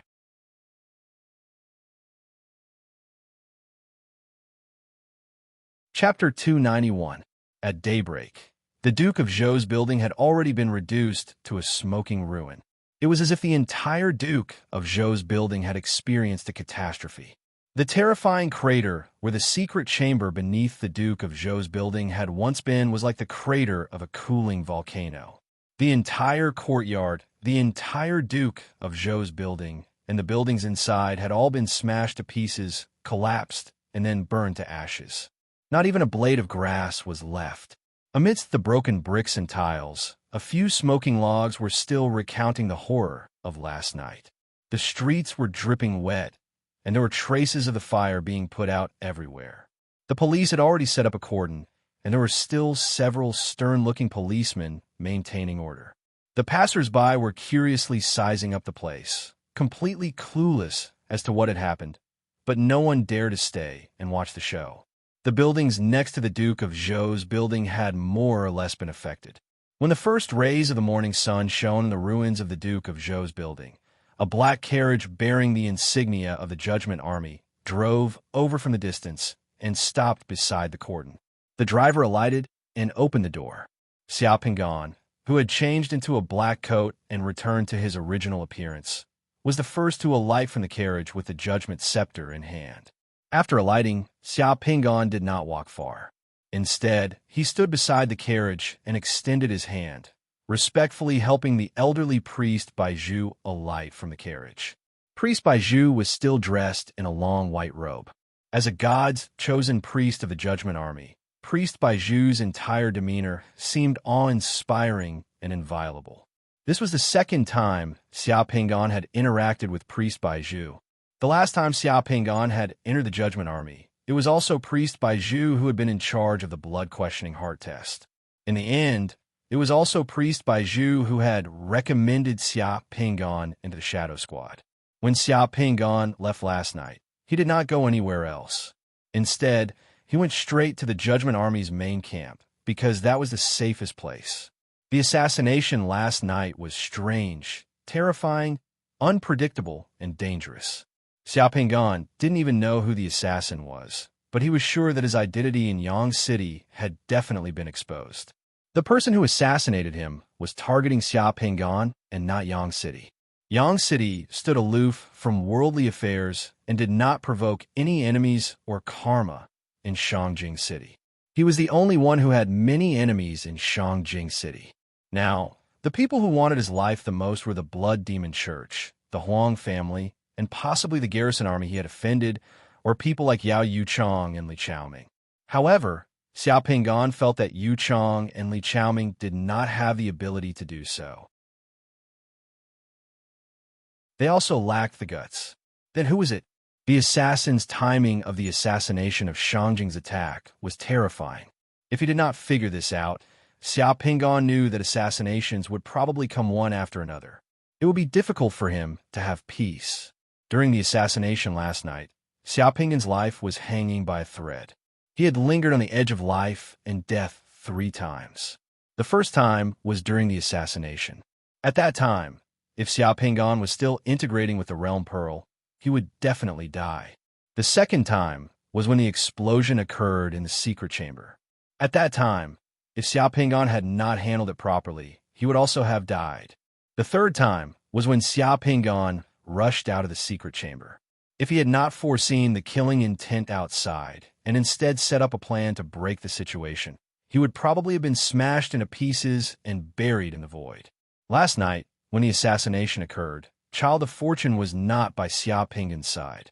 When Child of Fortune arrived, the assassin did not leave any aura and had already disappeared. Therefore, Xiao Pingan did not know where the assassin had gone. As the envoy inspector of the Judgment Army, he had openly encountered such an assassination in Shangjing City.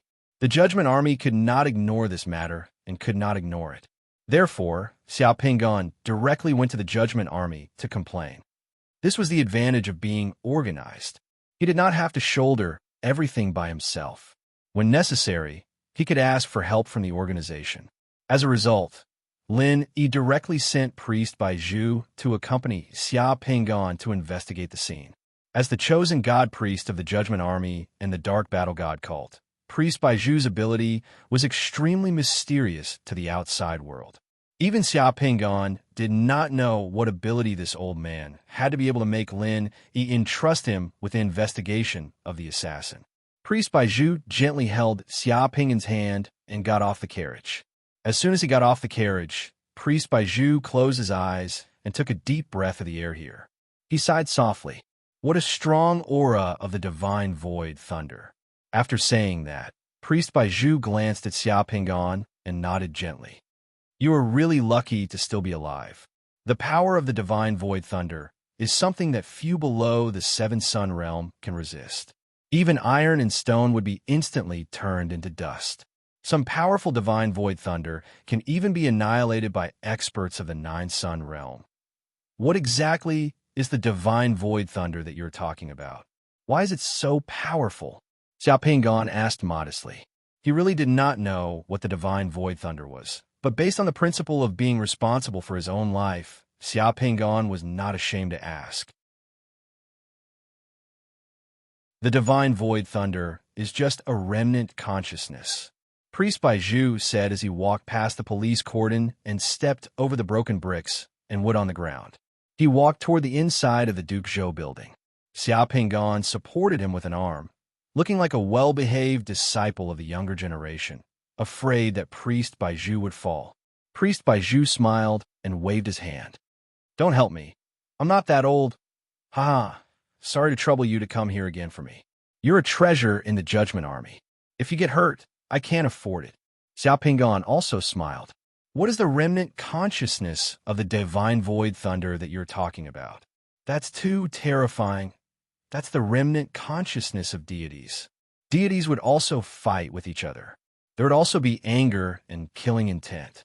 According to legend, when deities were fighting and angry, strands of their remnant consciousness would condense in the void and materialize into a material state. Then, they would be absorbed by the crystal of chaos. After that, the crystal of chaos would become the divine void thunder. Xiao Pingan sucked in a breath of cold air. He had only heard of the gods in this world, but had never felt or seen them. He didn't expect that last night. He had almost come into close contact with the remnant thoughts of the gods, and had almost turned into ashes. The remnant consciousness of the deity's anger and killing intent would condense into the divine void thunder. What else do you think could easily destroy a 7 sun realm expert? If you are lucky, you can find some in the void mystic realm. The divine void thunder that was used to kill you last night should be very weak, and the range of its effects should not be large. The strongest divine void thunder can cover 100 miles. If you encounter that kind of divine void thunder, you won't be able to escape even if you run. Priest Baiju rolled his eyes at Xia Pingon. He stepped over a pile of broken bricks and puddles of water to reach the half-charred signboard at the entrance of the Duke of Zhou's building. That signboard had been shattered. The original 2 signboards with the words "Dreams at Night," "Divine Soul foretells fortune and misfortune," were now only fragments. On those fragments, one could barely make out the words "Dreams at Night" and "Foretells fortune and misfortune." Priest Baiju lowered his head and looked at the fragments on the ground with interest. "Uh-huh. You are quite capable. You actually know how to divine dreams?" "Yes, I divine dreams just to make a living. How can I be capable?" Xia Pingon said modestly as he continued to search inside with Priest Baiju. Then, he seized the opportunity to ask a question. "You just said that the divine void thunder was so powerful that it could cover 100 miles. If the evildoers of the Blood Demon Church came to Shangjing City with the divine void thunder to cause trouble, wouldn't one divine void thunder destroy the entire city? Ha! When have you seen the ground beneath our feet being destroyed by thunder?" Priest Baiju asked in return. "The so-called divine void thunder can only unleash its power in the void. Once it touches the ground, the power of the divine void thunder will be absorbed and dissipated by the ground. Its power will be greatly reduced, and it will be less than 1/10 of its original power. Therefore, those who die in the divine void thunder are all capable people who can fly and burrow underground. If you encounter the divine void thunder again, you'll be fine as long as you can land on the ground in time." Xia Pingon let out a long sigh as he said sincerely, "Oh, I see. Thank you for your explanation. Next time, I will definitely stay far away from it." As they talked, they passed through the ruins of the Duke of Zhou's building and came to the huge underground pit in the back room, step by step. The huge pit was more than 10 meters deep. Everything in the underground back room had been destroyed. The stones in the huge pit had melted and turned into pitch-black reefs after cooling magma. The soil had completely hardened in the high temperature and turned into large hard pieces of earthy red. In this huge pit, there was a small pit that was more than 10 meters deep. That small pit was like a well with a lot of water inside. Did the assassin first emerge from here? Priest White Bamboo came to the bottom of the pit and looked around before asking directly. "Yes. At that time, I was preparing to cultivate when that assassin suddenly drilled out from behind the rock wall of the back room and attacked me. However, that assassin was not a human, but a summoned creature.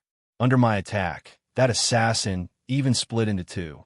One transformed into a warrior, while the other transformed into a summoner.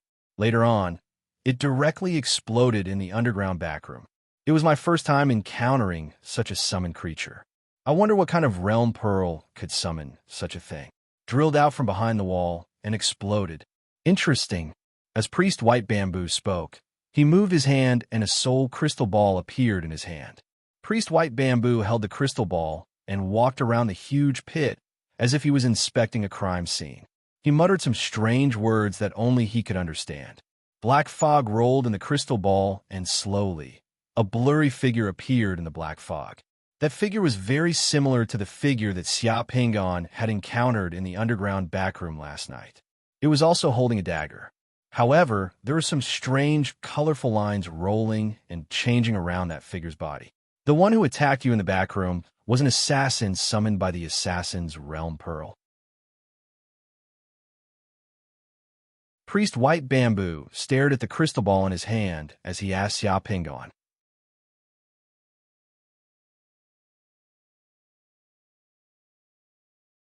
Chapter 292. Sure enough, it was a summoned assassin. Although Xia Pingon had some guesses before, the assassin's ability was too strong. It could even summon magic, which made Xia Pingon somewhat suspicious. Xia Pingon had fused with the assassin realm pearl, so he could also summon assassins. However, the assassin that Xia Pingon summoned definitely didn't have that ability. Moreover, the assassin's ability seemed to have exceeded the scope of an assassin. Xia Pingon slightly frowned and asked, "What kind of assassin was summoned?" How could it be so powerful? White Bamboo Priest's expression became somewhat dignified. The summoner who sent the assassin had already fused with 4 assassin realm pearls. Therefore, the assassin he summoned wasn't an ordinary assassin, but a dragon-slaying assassin. Just like Pharmacist, after fusing with the same type of realm pearl, the level of the character that could be summoned could continuously increase. Assassins were one of them. Tian Guangluan's assassin realm pearl wasn't the only one. In fact, Tian Guangluan's assassin realm pearl was the most common assassin realm pearl. Apart from that assassin realm pearl, there were other assassin realm pearls that could also summon assassins. Fusing with one assassin realm pearl would summon a rank 1 assassin, then a rank 2 assassin, then a rank 3 assassin. After fusing with 4 assassin realm pearls, the assassin summoned would be a dragon-slaying assassin. Once an assassin had an exclusive title, it would be terrifying. A summoner who could summon an assassin of this level would have a very high chance of being an assassin.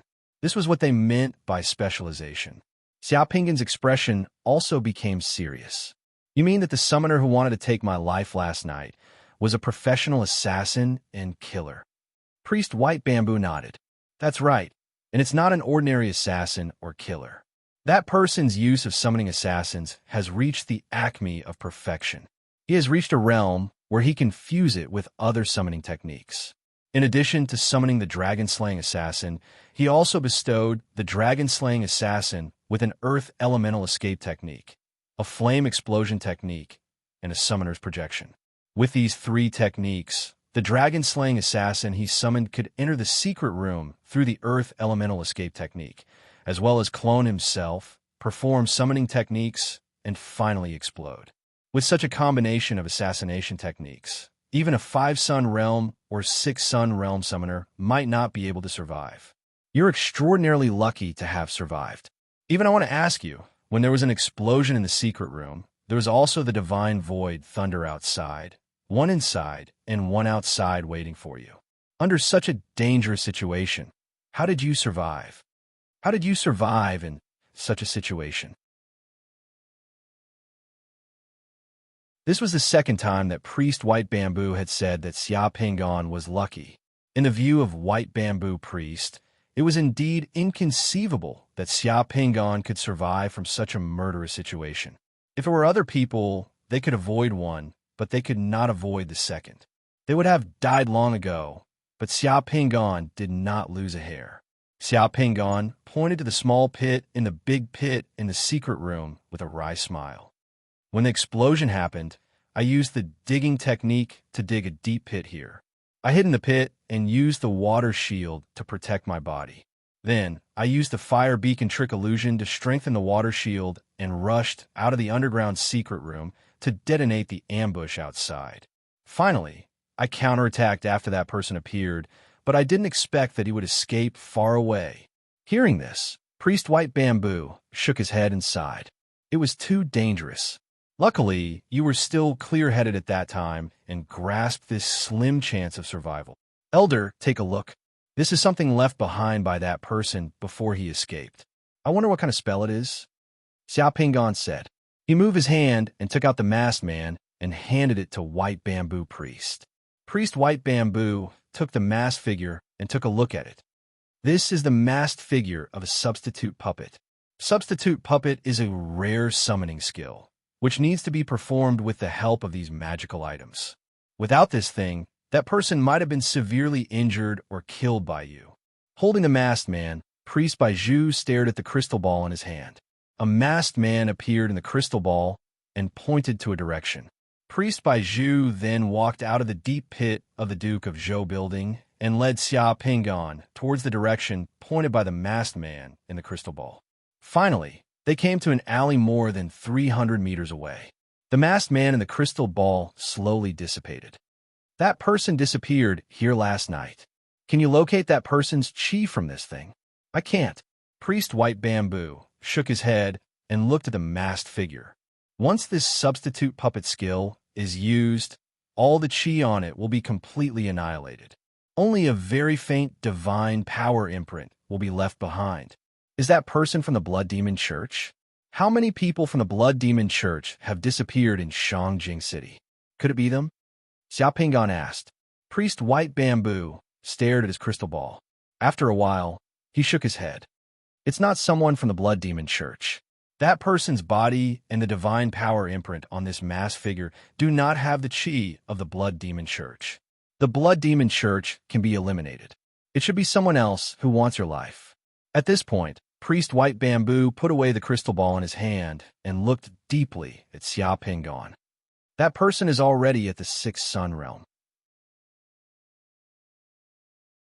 To be able to use such methods, the current assassin is definitely not a nobody. He's not someone an ordinary person can hire. Think carefully about who you have offended. Don't you know the people I have offended? If it wasn't for my duty as the envoy inspector, I wouldn't have offended so many people. Xiao Pingon smiled bitterly and spread out his hands. I will let the Judgment Army pay attention to the strange people that have appeared in Shangjing City recently. However, you have to be careful yourself. That person didn't succeed this time, but there will definitely be a second time. You have to keep a low profile and not show your face in public. If you can't do it, stay in Ping Mountain. It's safest to avoid the limelight for a period of time in the Ping Mountain barracks. All right, I will remember. Thank you for your advice. I will pay attention these few days. There's nothing to see here. I'm leaving. I will send you off. Xiao Pingon sent Priest White Bamboo back to the side of the carriage and helped him into the carriage. Finally, he watched Priest White Bamboo leave in the carriage. Priest White Bamboo's investigation had brought Xiao Pingon a lot of important information. At the very least, Xiao Pingon could eliminate the Blood Demon Church. Xiao Pingon actually wished that the person was from the Blood Demon Church.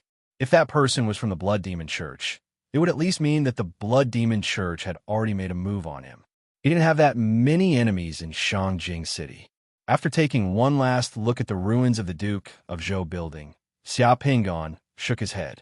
Fortunately, Xiao Dai had already left last night, and there wasn't anyone in the Duke of Zhou building. Otherwise, people would have been implicated. How did that person discover that Yang Cheng was him? Xiao Pingon thought carefully as he walked. There were only a few people who knew that Yang Cheng was him. The Crown Prince, Cao Cao, Lin Yi, and the others. These people knew their limits and wouldn't reveal his identity. It was even more impossible for them to hire an assassin to deal with him. Other than these people, the only reason why Yang Cheng's identity was revealed was that he had been targeted for a long time. He was the easiest target when he went to and from work at the inspection department. As long as someone was watching the inspection department, they could bite him. That person had been watching him for a long time and didn't make a sound. Only then could they discover that he would transform into Yang Cheng. Furthermore, Child of Fortune wasn't by his side these few days, so he didn't notice any signs of being watched. That person had chosen to make a move after he had bought a bunch of realm pearls from the Rocking Auction House. He wanted to make a move when he was fusing with the realm pearls. However, because he couldn't grasp the exact state when he was fusing with the realm pearls and didn't know that he had the ability to see from afar, he was a little off. Speaking of fusing with the realm pearls, among the realm pearls that he had auctioned last night, Gon Luo bowing to God, and Emperor Song conferred Pig King had yet to be fused. Who on earth was that person? Since it wasn't from the Blood Demon sect, and the killer hired by the Huang family hadn't arrived in Shangjing City, who on earth sent that person? Xiao Pingon thought hard as he walked. He had a feeling that he had forgotten some crucial information, but he couldn't grasp it at the moment. He only felt that a light was faintly discernible in his mind. Right, today was the day that the poison demon of the Blood Demon sect formulated the vanishing shadow poison. It was also the day that the Judgment Army dealt with the poison demon. Once the poison demon was dealt with, there was still the dark demon who was eyeing him covetously, ready to make a move at any time. Why don't I just deal with the dark demon as well? One less is one less, so I don't have to worry about it. Just as Xiao Pingon was thinking about this problem, he had unknowingly walked out of the Tianyuan Bridge. A gorgeous black carriage drove up from behind and stopped beside Xiao Pingon. The curtains behind the carriage window opened, revealing a beautiful face that was as beautiful as a painting. Young Master Xiao, where are you going? I'll give you a ride on the way. The woman in the carriage was holding a fragrant fan. She smiled gently, her eyes rippling like waves. Madame Chien, long time no see.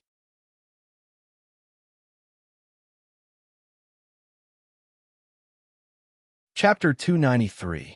Within the carriage, Madame Chien's beauty was somewhat dazzling. She wore a black dress and held an orange tabby cat. Every piece of jewelry on her body was worth tens of thousands of yuan. Her temperament was like that of a noble lady. She smiled and looked at Xia Pingan, who had calmly boarded the carriage. It's been a long time since we last met. Young Master Xia is like a fish in water in Shangjing, like a dragon in the clouds. You really have a bright future ahead of you. We only met once that day, and I thought that young Master Xia wouldn't remember me. Madam, you must be joking. I'm just trying to make a living in Shangjing. Every day, I'm living a precarious life. It's true that my path is full of thorns. Xia Pingan sat beside Madame Chien. His posture was relaxed, as if he had treated Madame Chien as a good friend of many years. That day, young Master Xia said that if I were to encounter any difficulties in Shangjing, if you were able to help me in the future, you would definitely return the favor. I wonder if your words still count? Madame Chien's words were as sharp as knives. She went straight to the point.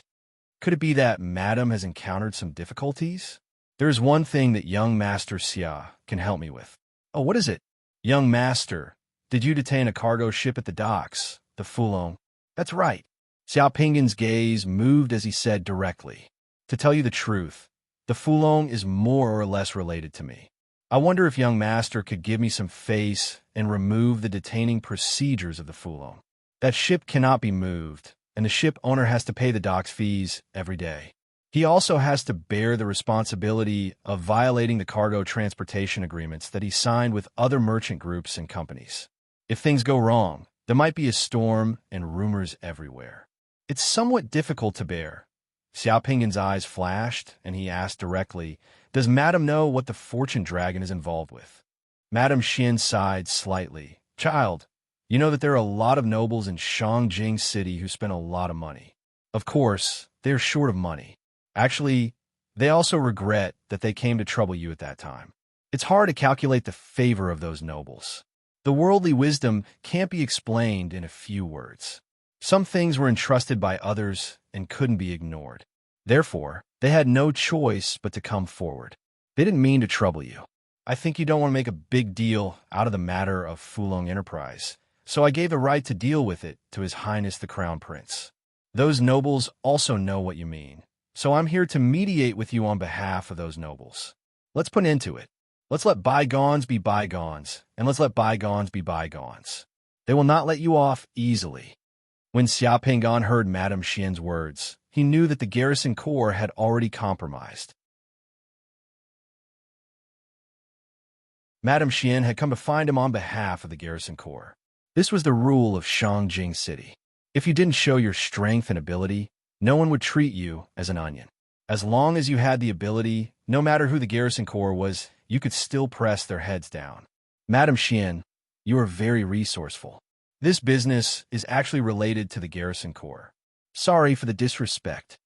Madame Chien's eyes wandered as she smiled. I am a weak woman. If I don't find a backer and make more friends in Shangjing City, how can I survive? Actually, the business behind the Fulong ship isn't what you think it is. The expenditure of the garrison corps is too high. It is far from enough to rely on the funds allocated by the higher-ups. The pension of the garrison corps has always been several times higher than that given by the imperial court. Where did that money come from? Most of the money earned from the business is still spent on the corps. The corps has its own little treasury. If not for this, the crown prince wouldn't have kept silent after receiving such a big case. In a few days, Lei Heong will resign from his position as the deputy commander of the garrison corps and retire at home. This will be considered as an explanation to you and the crown prince. Young Master's anger should be appeased. In the future, all the nobles in Shangjing City will know that you are not to be trifled with. After hearing this woman's words, Xia Pingan's anger was indeed appeased. Furthermore, he didn't want to make the conflict between him and the garrison corps irreconcilable. If he made too many enemies in Shangjing City, it would be disadvantageous for him. This time, he had a fight with the garrison corps. The garrison corps attacked him first. Therefore, he fought back. After being silent for a short while, Xiao Pingan said straightforwardly, "Now that Madam has come forward, the case of Fulong will come to an end. Madam, you can tell the owner of Fulong that the supervision department will release the arrest of Fulong tomorrow." After hearing this, Madam Xian revealed a relieved smile. "Thank you, young master. But I have one more question. I want to get an answer from the garrison corps." "Young master, please." "Was the event in the night market of Tianyuan Bridge arranged by the garrison corps?" Xiao Pingan asked straightforwardly. "I can assure you that the event in Tianyuan Bridge last night has nothing to do with the garrison corps." Madam Xian said solemnly, "The garrison corps is being watched by His Highness the Crown Prince. They are trembling with fear. How would they dare to do such a thing? If they wanted to attack you, they wouldn't have asked me for help. The conflict between you and them would have been resolved the same way. They would never have done something that broke the rules." "Madam, how can you guarantee that?" Madam Xian said with a faint smile, "The guarantee of King Peng Auction House has some credibility in Shangjing City. Over the years, the reputation of King Peng Auction House has never changed." Looking at Madam Xian, Xiao Pingan patted his head as he asked in surprise, "Does Madam Xian own King Peng Auction House?" "You must be joking, young master. King Peng Auction House exists in all the continents and countries. I'm just a shopkeeper of King Peng Auction House in Shangjing City. With the help of my friends, I do some small business." After hearing this woman's words, Xiao Pingan felt that King Peng Auction House was unfathomable. "Ha! If Madam Xian only does small business, how can there be big business in Shangjing City?" Xiao Pingan laughed. "All right, since Madam Xian says so, I'll believe you. It's understandable that young master suspects the garrison legion. Young master has made too many enemies in Shangjing City. I'm afraid that young master has forgotten about some of them. If you're not careful, you might suffer a great loss." Madam Xian said with deep meaning. "Madam, what do you mean? Please tell me directly." "Young master, do you still remember Sun Hao?" Xiao Pingan raised his eyebrows. "Of course I do. A few days ago, I heard that Sun Hao's father took out a large amount of cash from Longxing Business Group. It was a total of 500,000 gold coins. The purpose of the cash was unknown. He didn't use it to do business, nor did he use it to purchase property. Calculating the time, it was just a few days ago when young master took office at Donggong's supervision office. You were so glorious and enviable. When a smart person spoke, it was easy to understand. Sun family. It's the Sun family. So it's the Sun family." The thing that Xiao Pingan vaguely wanted to grasp in his heart was suddenly pointed out. Xiao Pingan finally understood what he had been neglecting. It was the Sun family. Xiao Pingan previously thought that the matter with the Sun family had come to an end. He didn't expect that it wasn't over yet. Although he didn't leave any evidence behind when he killed Sun Hao, if the Sun family thought that he was the one who did it, then they wouldn't care about evidence. Perhaps the Sun family didn't think so before and didn't think that he had such ability. However, when he became the Donggong's inspector, the Sun family broke through his defenses. When he killed Sun Hao back then, he wasn't of the Three Sun realm. Everything had happened to him, in the end, by a freak combination of factors. Madam Xian looked at Xiao Pingan's slightly changing expression and continued.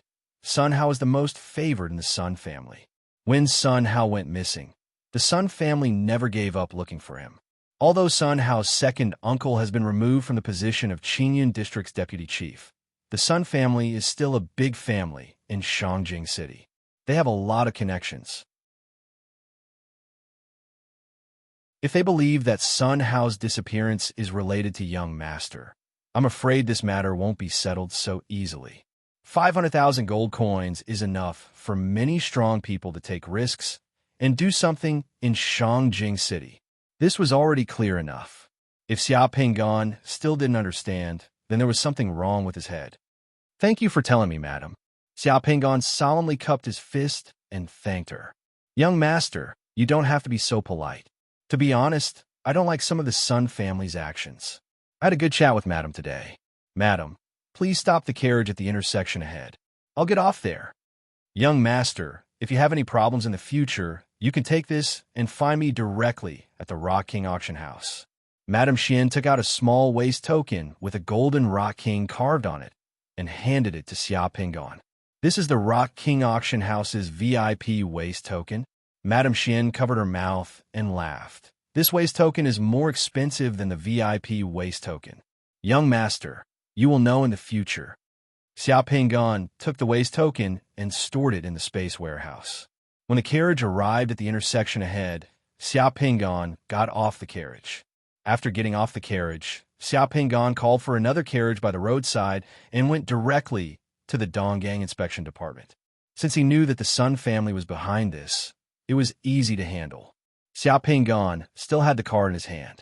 Xia Pingon, who was sitting in the carriage, narrowed his eyes. After Madame Xian's carriage dropped off Xia Pingon, it continued on the road. After passing another intersection, there was another person in Madame Xian's carriage.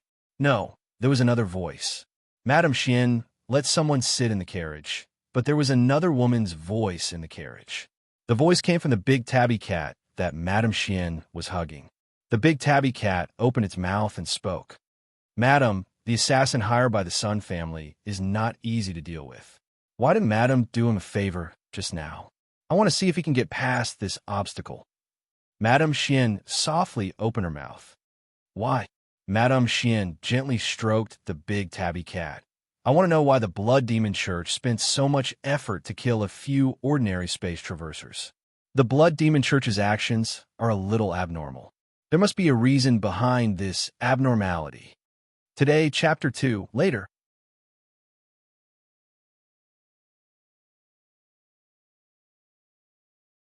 Chapter 294. Half an hour later, the rental carriage arrived at the entrance of the Donggang inspection department.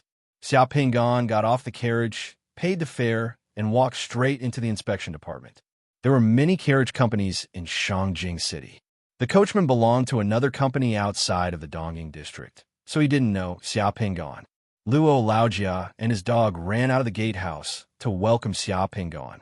Luo Laojia's back was almost bent to the ground.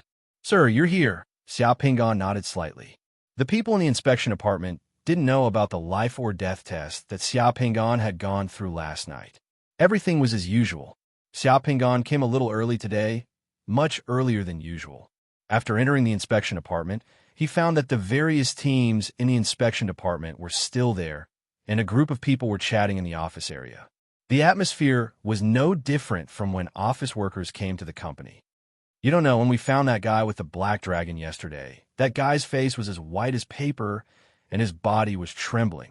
He didn't believe that we found him so quickly. One of Long Chao's team members was bragging, his eyebrows dancing. With the black dragon, it'll be easier for us to solve those cases in the Donggang district in the future. Of course, the black dragon is already famous. It's the mascot of our Donggang inspection department. Enough. Are you trying to say that you're worse than a dog? Hua Ziqin raised her eyebrows and said coldly, instantly ending the conversation. Then, everyone saw Xia Pingon. Sir, everyone hurriedly stood up. Team leaders, please come to my office. Xia Pingon didn't say much. He directly said one sentence and walked toward his office. When Xia Pingon came to his office, Wei Meiyu, who was wearing a blue dress, had already made a cup of hot tea for him. Xia Pingon had only taken a few sips of the tea when the 6 team captains of the Donggang inspection department arrived at his office. Team 1's captain was called Fan Gang. Team 2's captain was called Long Chao. Team 3's captain was called Hua Ziqin. Team 4's captain was called Feng Nu. Team 5's captain was called Dong Min Yong. And Team 6's captain was called Sida Hua. Everyone was standing in Xia Pingon's office. No one dared to be late. Sir, do you have any orders? After the captains looked at each other for a while, Sida Hua was thick-skinned and was the first to ask. Yes, there is indeed something. You may be a little busy today. Everyone needs to move and catch some people. Xia Pingon put down his teacup and said directly, I'll catch people? What kind of people? Situ Hua continued to ask. I encountered an assassination attempt last night. I suspect that this assassination attempt is related to someone who intercepted me on my way back from the Huang family. That person has some henchmen and accomplices in Shangjing City. I want you to capture that person's henchmen and bring them to me for interrogation. Xia Pingan said casually. When those captains heard that Xia Pingan encountered an assassination last night, their faces changed. Assassination of the envoy inspector was not a small case. It was only right for the envoy inspector to give the order to catch the henchmen of the assassin. Where are the henchmen of that person? Please give us your orders, sir. Long Chao's face darkened as he stepped forward and asked. Xia Pingan smiled and nodded. Don't be anxious. That person has many henchmen who are scattered all over Shangjing City. None of you will be idle today. Long Chao, bring your team to Shangjing City's Longhu Monastery and capture the monastery master, Lord Longhu. After capturing the monastery master, capture Su Dan, the shopkeeper of Tranquility Inn at the foot of Longhu Monastery. He is also that person's henchman. Don't let him go and capture him as well. Yes, I will go now. With that, he turned and was about to leave. Longhu Monastery is not under our jurisdiction. It's in Yanglin District. For this capture, everyone will follow the normal procedure. Go to Yanglin District's inspection department and inform them. Then, go and capture them. Won't those people get the news and run away? Don't worry. They won't be able to run away. Yes. Long Chao responded and turned to leave. Fan Gang, the shopkeeper of the distant Starship Company at Pier 11, is called Su Yuanxing. Su Yuanxing and his wife, as well as his 2 sons and 1 daughter-in-law, are all involved in this case. Go to the pier and capture Su Yuanxing's entire family. Detain all the ships of the distant Starship Company. After capturing the people and detaining the ships, go and detain the Fulong ship. Fan Gang was a man of few words. He only nodded and turned to leave. Hua Ziqin, bring your men and capture the courtesan Shui Qingmei of the 100 Flowers Lane on Qinan River, as well as the procurer's sister Yun and the popular courtesan Little E of the Happy Spring Brothel in Rui Alley. Why would the suspects' henchmen be women from the brothel? These prostitutes might have some fame in the marketplace, but how would they dare to be involved in something like assassinating the envoy inspector? Hua Ziqin was puzzled, but she didn't dare to ask too much at this time. She could only nod and then leave the office, preparing to bring her men to capture the suspects. Fang Nu, bring your men and capture the shopkeeper and all the musicians of the Tianya Zither store in Qinyan District, as well as the shopkeeper and several perfumers of the wonderful fragrance building in Qinyan District. Yes. Fang Nu rubbed his fists, and after answering, he also left. Dong Minyong, there's a painting teacher called Tao Ling in Shangjing Academy. Tao Ling also has a wife who is also a teacher in Shangjing Academy. I'll leave these 2 people to you. There's a tailor shop in Peach Blossom Alley outside Shangjing Academy. Bring the tailor and shopkeeper of the tailor shop here as well. Yes. Dong Minyong frowned slightly, but he still accepted the order and left. If these people were the assassin's henchmen, then the assassin's henchmen were too many. They were spread across all walks of life in Shangjing City. However, how did the envoy inspector know that these people were the assassin's henchmen? Several team leaders accepted the order and left, leaving only Situ Hua in the office. Situ Hua looked at Xia Pingan eagerly. Situ Hua, make a trip to the Huilong district and capture the shopkeeper of Qing Exine Wine House. Then, seal up Qing Exine Wine House.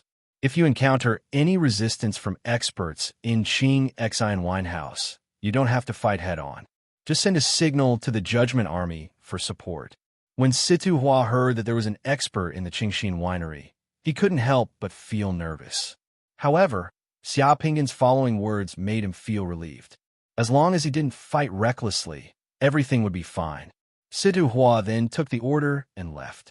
All the people in the inspection department were mobilized at once. All 6 teams were mobilized.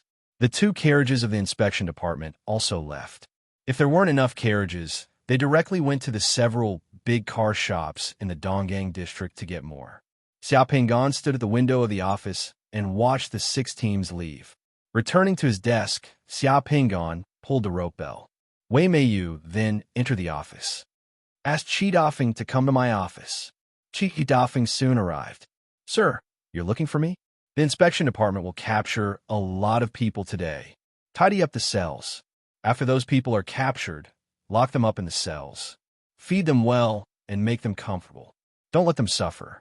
If there's a need, I'll personally interrogate them. Yes. Qi Dafeng also left with a belly full of doubts. After giving the instructions, Xia Pingon calmly read a book in the office and waited for the news. After the assassination last night, Xia Pingon didn't dare to casually find a place to fuse with the Realm Pearl. That assassin's methods were too terrifying.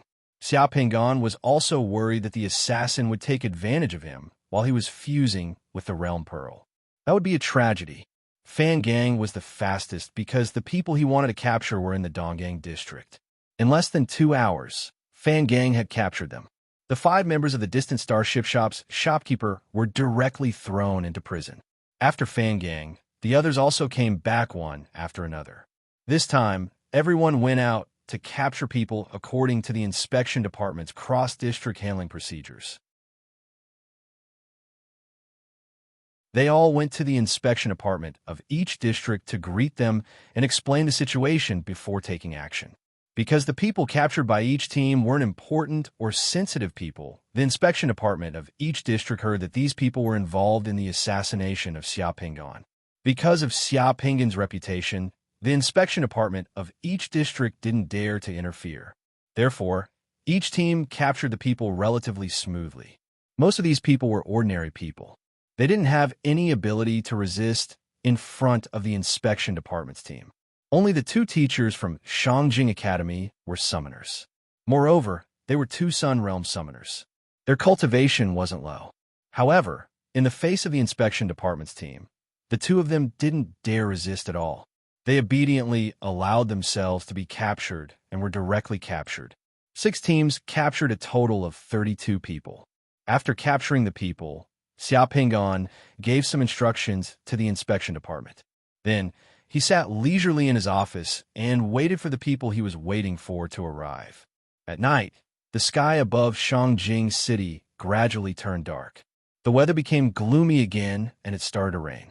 The thunder in the sky was faint. The rain became heavier and heavier. The entire Shangjing City was shrouded in rain and fog. In the evening, thunder rumbled in the sky. A dazzling lightning bolt landed in front of the inspection department's entrance.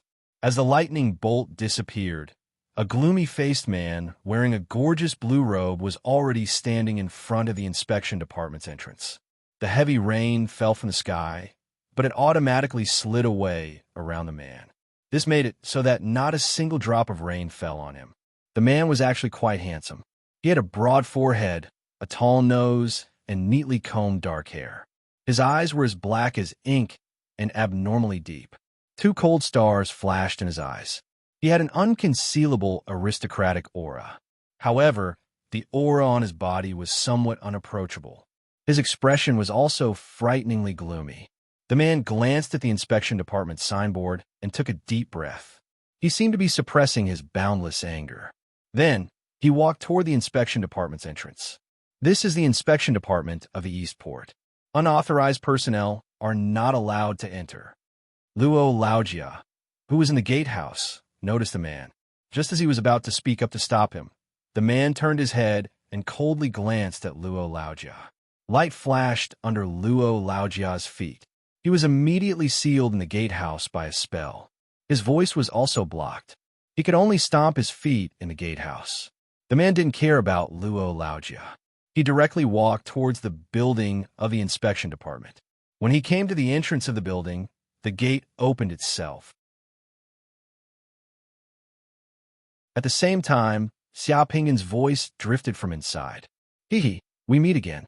Now that you're here, let's have a chat in my office.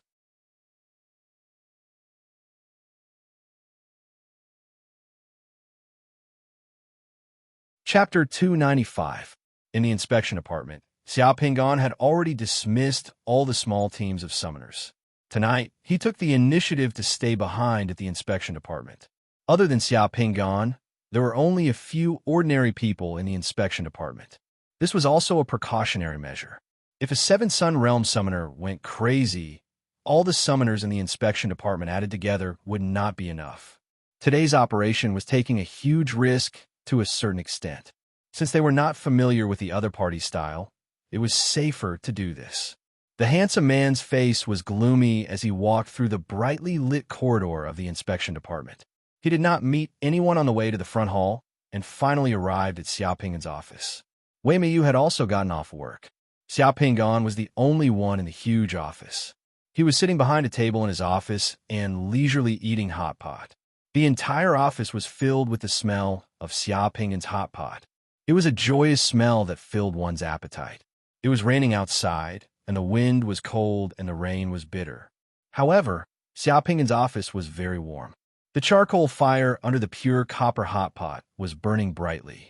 A layer of boiling red oil was bubbling on the spicy hot pot's bottom.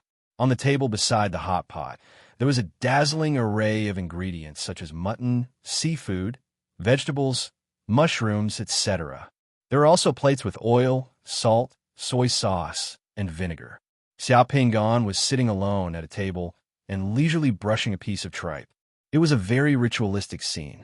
The tripe between his chopsticks was placed into the boiling hot pot and then fished out of the hot pot. It was like fishing up and down. Once, twice, thrice. When a man came in, Xiaoping was counting the number of times the tripe was put into the hot pot. Although he was mentally prepared and had imagined various scenarios of meeting this envoy inspector, seeing Xiaoping actually meet him while eating hot pot was still out of the man's expectations. The man's eyebrows twitched. He resisted the urge to smash the hot pot on Xiaoping's head and walked stiffly in front of Xiaoping. He did not sit down and directly said coldly, "Let him go." The people arrested by the inspection department today were all this man's relatives, friends, and even confidants. All the people this man knew in Shangjing and had a good relationship with were all arrested by the inspection department today. This man had no choice but to come to the inspection department personally to solve this matter. This man knew that Xiaoping was coming for him. These days, this man had also heard some rumors. Those people who had intercepted Xiaoping that day, including the garrison corps, were all killed by Xiaoping. The revenge of this envoy inspector of Donggang scared everyone. This envoy inspector of Donggang would seek revenge for the slightest grievance and was tough. He was simply like a demon badger in the prairie. This man originally thought that it would be impossible for Xiaoping to find him because he was wearing a mask at that time, and only the Huang family knew that he had made a move. He didn't expect that Xiaoping would still find him and even find out all of his connections in the capital, especially the last move. It was too ruthless. This man still didn't know how Xiaoping knew about it. Xiaoping revealed a smile as his eyes were still fixed on the tripe in his hand. When he counted to the 7th time, he finally took the tripe out of the hot pot. After dipping it in water and seasoning, he put it into his mouth and started to chew. The delicious taste made Xiaoping enjoy it so much that he closed his eyes. After eating a piece of tripe, Xiaoping opened his eyes and looked at the man in front of him whose face was filled with anger and who was looking at him with cold eyes. Do you know that tripe in hot pot will not taste good if it's cooked too long? It's said that it's best to cook it in 7 or 8 layers. It's the most tender and chewy one. Do you want some? I said, let him go. That man said word by word. As he spoke, the light bulbs in the office flickered and the light outside the window seemed to be cut off. A huge pressure was emitted from that man, pressing down on Xiaoping like Mount Tai. The copper and metal lampstands and appliances in the office were still crackling with lightning. The tense atmosphere made it seem like everything in the office would turn into fine powder in the next second. I broke something in the office. I have to pay for it. Xiaoping was still cooking his hot pot, as if he didn't see that man's anger. He casually picked up a few abalones and threw them into the hot pot. Then he scooped up a piece of lotus root from the hot pot and ate it with crunching sounds. His words were somewhat unclear. You think I don't dare to kill you? That man was finally infuriated.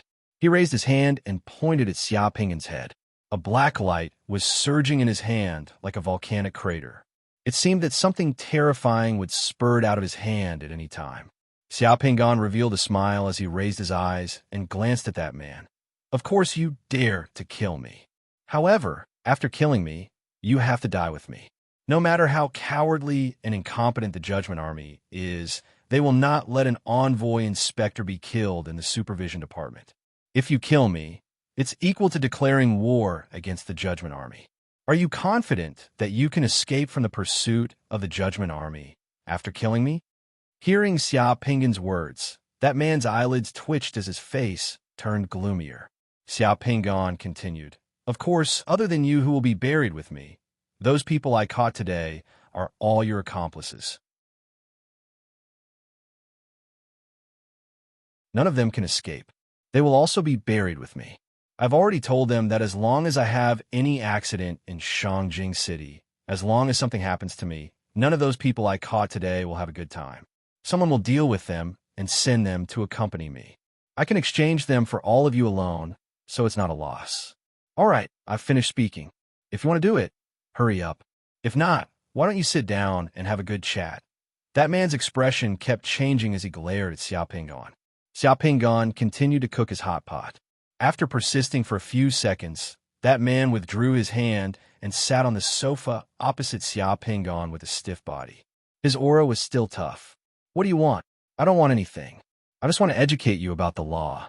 According to the law of the Shang dynasty, you intercepted me that day, an inspector who was escorting a criminal back to the supervision department. Isn't that illegal? According to the law, the crime of breaking out a prisoner should be sentenced to at least 10 years in prison. If you hurt someone or killed someone, the crime would be even more severe. Back then, you hurt me and almost took my life. Betraying you for 20 years isn't too much, right? Did I frame you? Of course, you were wearing a mask at that time. If you're shameless, you can deny that you're that person. Then we'll talk about it again. Do you want to deny it? That man didn't say a word. His face was as cold as iron. At his level, his self-esteem as a powerhouse forced him to remain silent. Deny it? What a joke. Was that something a person like him would do? At that time, he had no choice but to put on a mask. If he were to deny it after being caught, then he would be shameless. Moreover, Xiao Pingan was so sure that he was the one who had the evidence. It was useless for him to deny it. The most important thing was that Xiao Pingan said that he would be sentenced to at least 10 years in prison for breaking out a prisoner. That was true. Moreover, he did hurt Xiao Pingan at that time. According to the law, the minimum sentence would be 20 years. These were ironclad facts that couldn't be denied. Of course, powerhouses often had some privileges. However, the precondition for those privileges was that no one took them seriously and the powerhouse wasn't controlled by others. Also, those people arrested by the supervision department today, did they have any close relationship with you? After breaking out the prisoner, did you stay at their place? Did you have any monetary transactions with them? You're the criminal who broke out of the prisoner. If they have a close relationship with you, can they be considered your accomplices in Shangjing City? Or did they commit the crime of harboring someone and didn't report it? As the envoy inspector, I arrested them for interrogation. Is this considered abusing my power to bully the kind? Did I do anything wrong? Do you think that I, the envoy inspector, am a pushover who doesn't retaliate after being bullied? Then you're wrong. That man was still speechless. Xiao Pingan's words were reasonable. Xiao Pingan hadn't been abusing his power to bully the kind by arresting those people today. After a series of questions from Xiao Pingan, that man's tough aura disappeared bit by bit. He completely withered. Tell me, what do you want before you release them? That man finally calmed down as his aura became less aggressive. Ha ha, don't be so serious. I asked you to come here to discuss with you. In fact, there's a way to deal with this matter. There's no need to be so stiff. Xiao Pingan laughed all of a sudden as his serious aura disappeared. He stood up and personally dipped a set of bowls and plates in water for that man. He even poured a glass of wine for that man. Come on, have a taste. I guess you haven't had dinner either. I made all these myself. The bottom of the pot is also my own secret recipe. I'm sure you haven't eaten anything like this in Shangjing City. Let's talk while eating. Let's eat. That man was almost stunned by Xiao Pingan. watching Xia Pingon scooping vegetables for him. He didn't know whether he should eat them or not. If you have something to say, just say it. Take a bite first. Let's talk later. Xia Pingon looked at him with a smile. That man was silent for a moment before he finally picked up his chopsticks and picked up a piece of beef. It's delicious after dipping it in the water. I made the dipping water too. It's a secret recipe, Xia Pingon said. That man's movements were slightly stiff, but he still dipped the beef in the water and put it in his mouth. He ate it in 2 bites and then looked at Xia Pingon expressionlessly. You can tell me what you want now, right? Ahem, as long as Brother Expert agrees to be my bodyguard and fighter for a year in Shangjing. We'll be even. I'll immediately release those people I arrested today and won't find trouble with them in the future. Once the year is up, I won't look for you again. How about that? Xia Pingon looked at that man with a smile. There was no point in threatening ordinary people. If he wanted to threaten someone, he had to threaten a 7-Sun Realm expert. That would be interesting.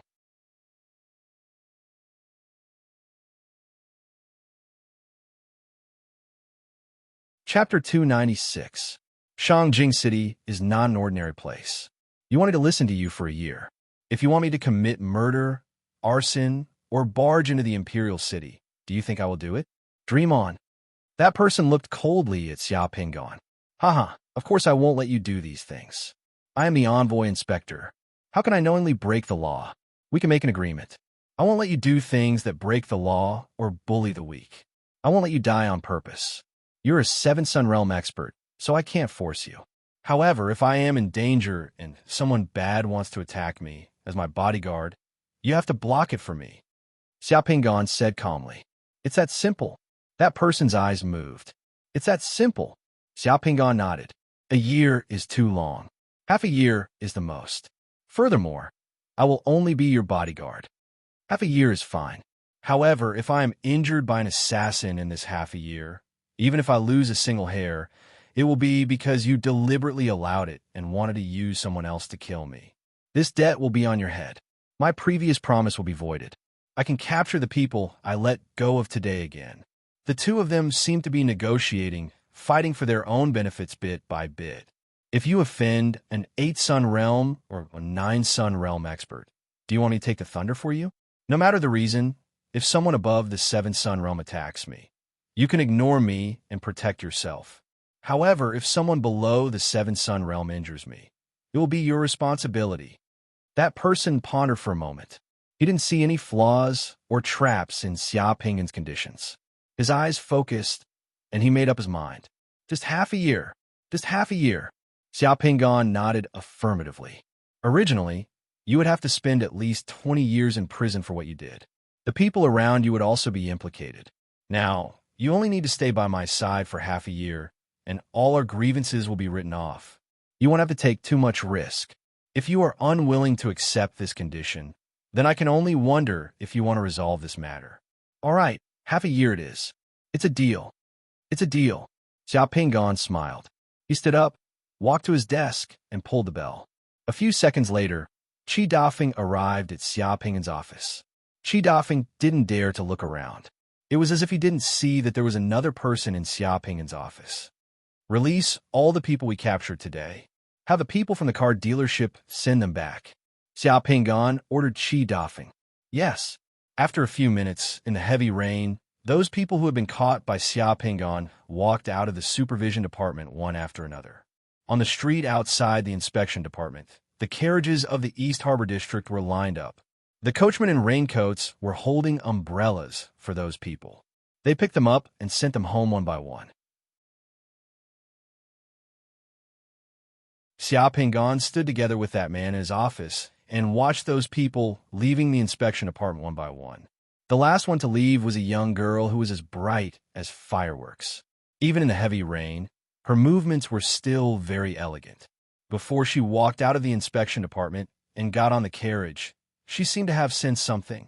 She turned around and looked at Xia Pingon's office window with a worried look. That man shook his head and waved his hand slightly. Then, the girl got on the carriage. The top courtesan of the 100 Flowers house, Xueqing Mei, is your confidant. Ah, how enviable. Xia Pingon clicked his tongue as he held a wine cup at the side. How do you know my relationship with these people? That man turned around and looked at Xia Pingan as he asked coldly. Compared to Xia Pingan's strength and the background of the Judgment Army, Xia Pingan knew everything about his connections in Shangjing City. This was what made that man most afraid of Xia Pingan. Many of his connections didn't even know about the Huang clan. Xia Pingan shrugged his shoulders. You'll be with me for half a year. You can take your time to guess. By the way, how do you want to call you, expert bro? Don't mention my name. You can call me Iron Mask from now on. That man said as he took out an iron mask and put it on his face. He then recovered his usual indifference, making it difficult for others to guess his identity.